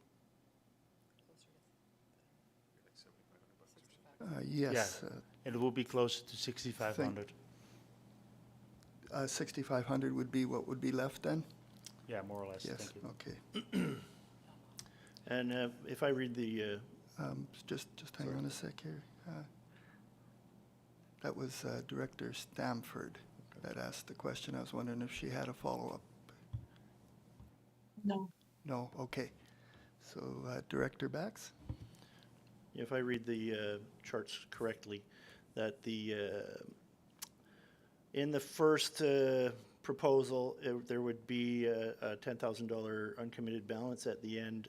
In the second proposal, there would be closer to we would dip into the reserves by about $5,600, and we would have a $5,000 uncommitted balance at the end.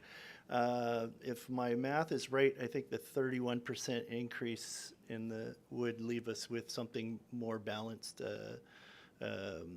still with more than $5,000 in reserves without taking anything, uncommitted balance of more than $5,000 without taking anything out of reserves. And as far as I understand, is the plant is in pretty good shape right now, and I'm amenable to splitting the increase into the next year. Any response? Staff, could you comment on that particular statement? ending uncommitted reserve is indeed between option 1 and option 2. It's about 6,500, and it is a risk. The risk, and that's if there's an unexpected expenditure, we might end up needing to put a levy in place or further increase the rates for 2024. So it is ultimately, with this kind of low operating reserve levels, it's more of risk assessment. What is the risk that we might have unexpected expenditures next year, and when are we going to fund those? Are we proactive or reactive? Yes, I have a follow-up question. Is there a recommended level of operating reserves for this plan? Thank you for the question. We currently don't have a policy around operating levels or capital or operational reserve levels in place. At an operational level, we have a guidance that for our smaller wastewater treatment plants, we want to see at least a minimum of $5,000, and for the little bit larger ones of $10,000, given the amount of expenditures that can easily be occurred. However, those are not bold. They are the bare minimum. As a plant like this, if we need to do pump outs of one or multiple of the chambers, $5,000 is easily one big storm event. Thank you. So let's see, where are we now? We have a motion, and I believe we have a seconder. Did we get a seconder? I forgot. We did? Yep. Thank you. So, any further discussion? Director Bax, you're good to go? Good. Okay. Then I will call the question. All those in favor?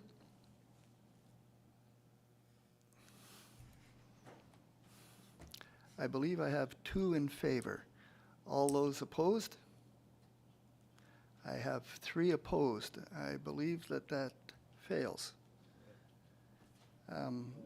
May I put forward another motion? So now I would welcome another motion on this, please. I move that we accept the recommendation as brought to us by staff on page 161. Okay, I would like a seconder. I see a seconder, Director McMahon. I believe that's why. Now, Director McMahon, you have a question? Not so much a question as a comment that I do dislike voting against an area director on a item in their own constituency, but I felt that I had to take the stand on numerology, so thank you. I will admit that I did struggle as well. It was just a coincidence. I came up with the number and I realized that there were 31 users. Thank you. Anyways, now we have dealt with. Sorry.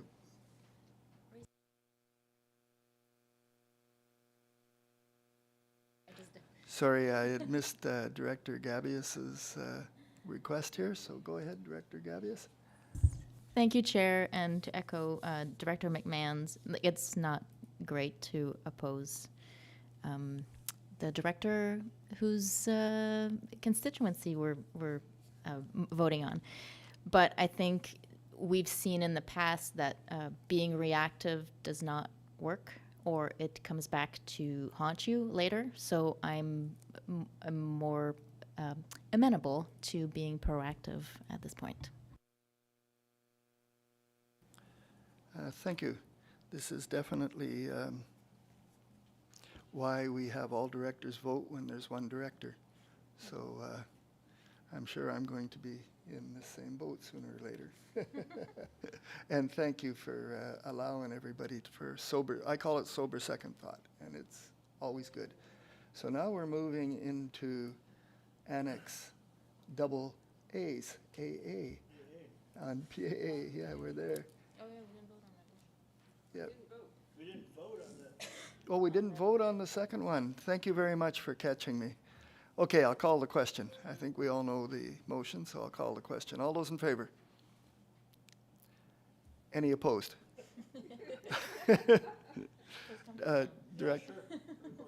Director Bax, would you like that recorded? Okay, thank you.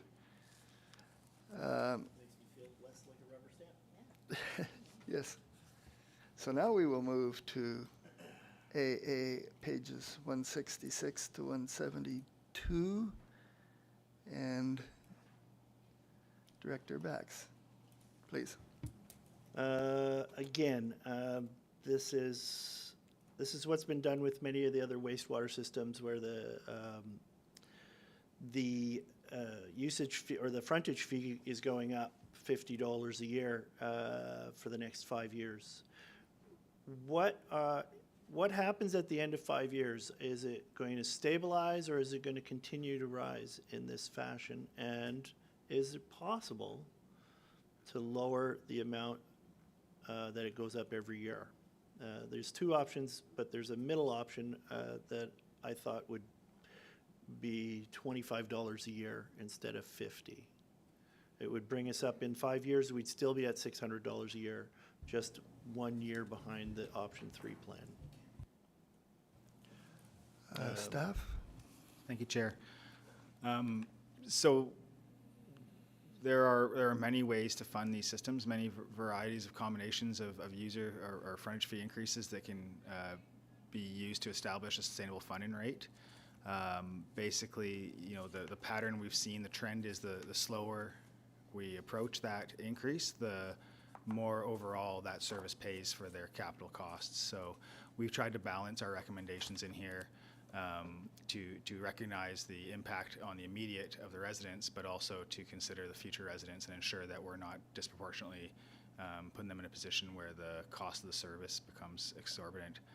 I would point out for this service, recognizing the financial burden through the user fees and some of the work that's ongoing that might inform the near future, we have recommended a 1-year increase for this service of $50, and that we come back next year with another look at this, so you can consider maybe a more 5-year term rate structure. Thank you. Director Bax, I believe you'd.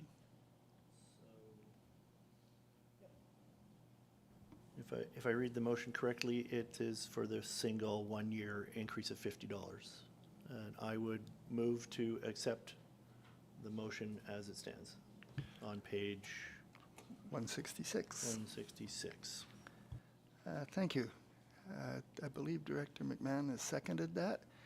Any further discussion? No? Okay, I'll call the question. All those in favor? Any opposed? No, seeing none, that is carried. Thank you, everybody.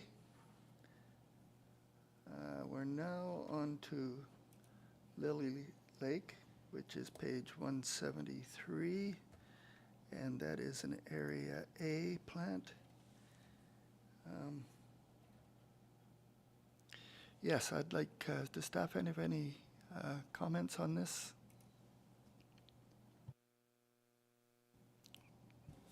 Go ahead. Thank you, Chair. Just wanted to point out, you'll notice that we still have system repairs and upgrades project that we're working on right now. We've had learning opportunities at the Roberts Creek Co-housing, which may help these repairs at Lily Lake, but we're still progressing with those repairs, and hopefully that'll help the plant be more efficient and operationally easier to operate. Thank you. I was wondering if you could comment on, I was thinking of a little lower, simply because we have the 14 units coming on probably this year. I know that you're not allowed to consider them, but I was thinking that they would be there to help the basic plant without actually increasing the cost. So could you comment on my thinking on that one?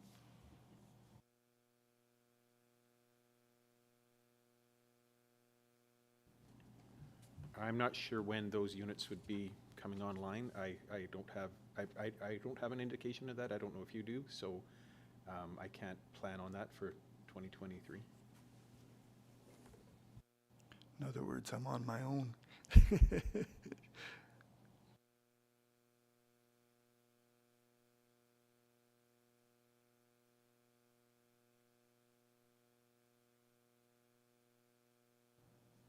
Kind of a gambler, so I would like to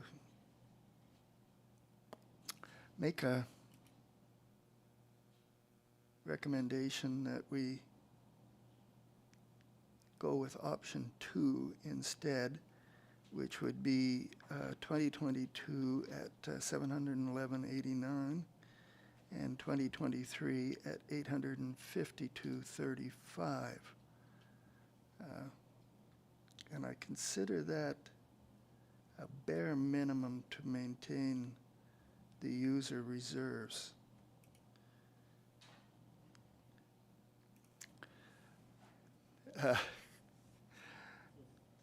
Yes, I'll make that motion.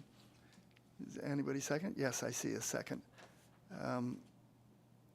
Before we vote, would staff agree that that was a bare minimum and it could carry us over for a couple of years, or am I going to have to vote against my own motion? Thank you, Chair. The only thing I would like to say is option 2, as indicated, it's not providing 100% underfunding of correcting the 100% of the underfunding that's currently happening for the system. And if there indeed are more lots being added to the system, we will do a reassessment prior to next year's rate discussion and see if further increases are required, if there's still underfunding happening or not.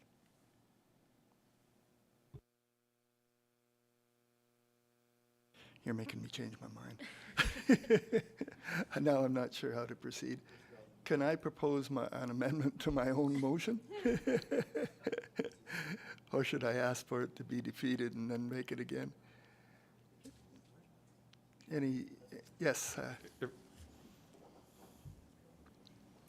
Go ahead, Steph. If I can just follow with GM Rosenboom's comments that we can't continue to underfund.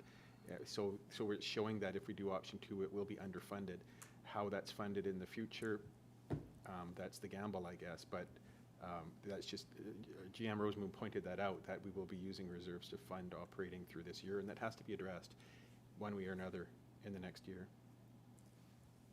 Okay, I would ask the board to rescue me here, and when I call the question, if you would vote no, I'll remake the motion.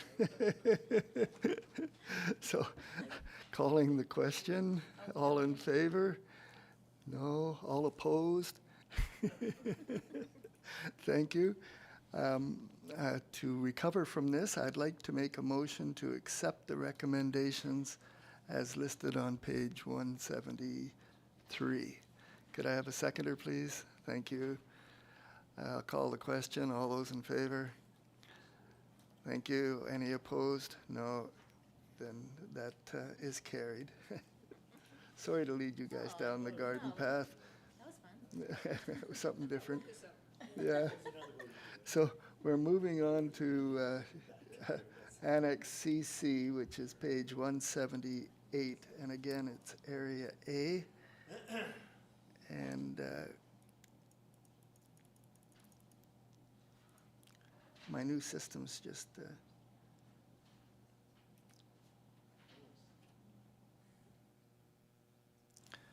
Okay, does the staff have any comments on this one? Thank you, Chair. So for the frontage fee recommendations for Lily Lake Wastewater Service, we have considered the user fee increase and recommended a more modest option than perhaps would be best practice for this service. You may notice in the 5-year rate structure in the report, there is a asterisk beside the 5th year, and based on the current projections, we anticipate there may be a need to increase the frontage fee at that point to meet debt servicing requirements. We don't have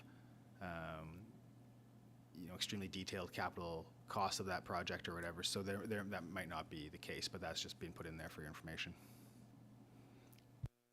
I appreciate that. I don't think I need to be rescued from myself on this one. I do believe there will be 14 more units contributing in the near future, and I believe the $50 will carry us through to see that. So I'm quite comfortable in making a motion to accept the recommendations as listed on page 178. Yes, Director Gabius, second that. Any further? No? Let's hold the vote. All those in favor? Yes. Any opposed? No. That carries. So thank you. We're now on to Annex DD, which is page 186. And I do have a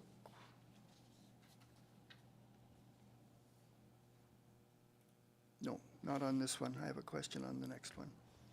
So this, I'll point out that this is remaining the same for 2023, and it's doing what we need. So I will make a motion to accept the recommendations as presented by staff on page 186. And I see a seconder, Director McMahon. I don't see anybody's hand up for discussion, so I'll call the question. All those in favor? Any opposed? That carries. The next one is Area A again, and it's Annex EE. And I have a question of staff, and I'm not sure they can answer.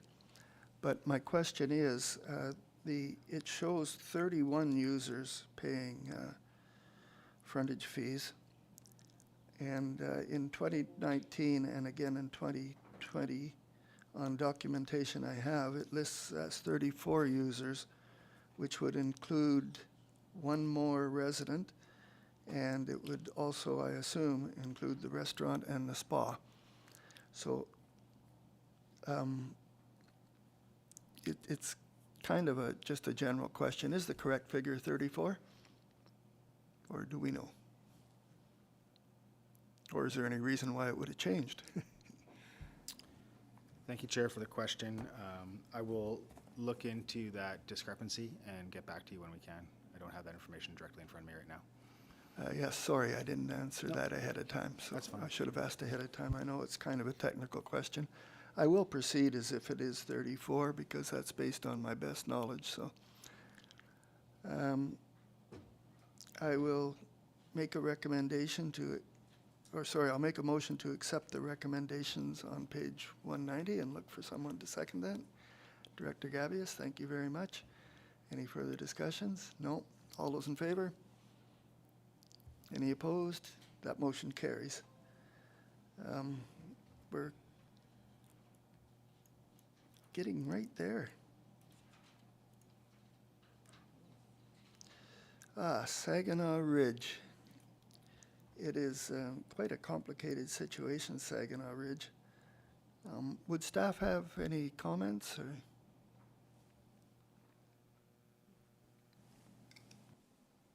Go ahead, JM Rosenboom. Thank you for the question. This system has currently, it's still that the day-to-day operations of the system is being funded from frontage fees, which is a unique situation given the low build-out rate of the system. I think it's still appropriate.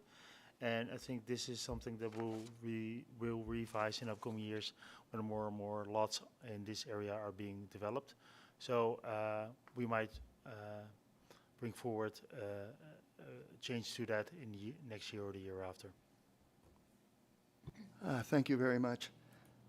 I do know that my users are in agreement with this, so I will make a motion to accept the recommendations as presented on page 197, and Director Bax has seconded that. I see no further hands up, so I'll call the question. All those in favor?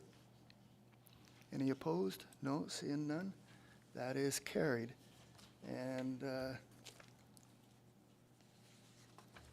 I know everybody's going to be quite sorry, but unfortunately, this is the last item. So we're on page 202 of our agenda. And there's a modest frontage fee of 2%, which I consider entirely appropriate, and I believe J.M. Rosenboom has explained the situation, so I think we'll just go ahead with it. And I'll make a motion to accept the recommendations as listed on page 202, and I see Director Stamford seconded that. I see no more discussions, so let's hold the vote. All in favor? Any opposed? No? That passes. I will look at staff to see if they consider we've addressed all those issues that we should have here. Good, thank you. So we have no communications. We have no new business. We have no in-camera. And Director Stamford, do you have a comment? Question? I have a brief comment. I just want to thank all my fellow directors. That was the first time I have experienced something like that, and I appreciate the discussion. But on another note, I'd just like to mention that in a town in California, they were passing bylaws today to allow for people to own unicorns with licenses that outlined their basic care and upkeep. So let's put that in perspective. Yes, I do actually follow the comic strip with the unicorn, so I appreciate that. It wasn't a comic strip, it was an actual community bylaw that was passed yesterday. Probably based on that. So we're at the stage where we would invite questions if we had any attendees, but I don't see any in the gallery. We must have answered their question or outlasted them. And I don't see any hands up by the directors. Sorry, Director Gabius would like to make a comment. Thank you. I just want this to last. I just had a comment from my community that they would appreciate next time if there could be questions from the gallery. So if you're, say, on Lily Lake, when your time comes, you can ask a question. I'm not sure if that's protocol, but that was just a comment that was passed on to me, that they would like to not have this at the end, but rather as it progresses. Yes, I believe that our practice is to hold questions to the end, but we have made exceptions if a director would like to do that. The director should simply just make a motion and we'll address it, and we could handle it as an exception that way, or you could just say, ask away. Okay. So that is definitely the way I understand it. I don't know that our corporate officer is here to comment, but I'll follow up if I got it wrong or not. I'll get back to you. Okay. Can I have a motion to adjourn? Yes, Director McMahon, she was fast. Does anybody want to second it? Oh, yeah, Director Gabius. All those in favor? Thank you very much. This is done. Thank you.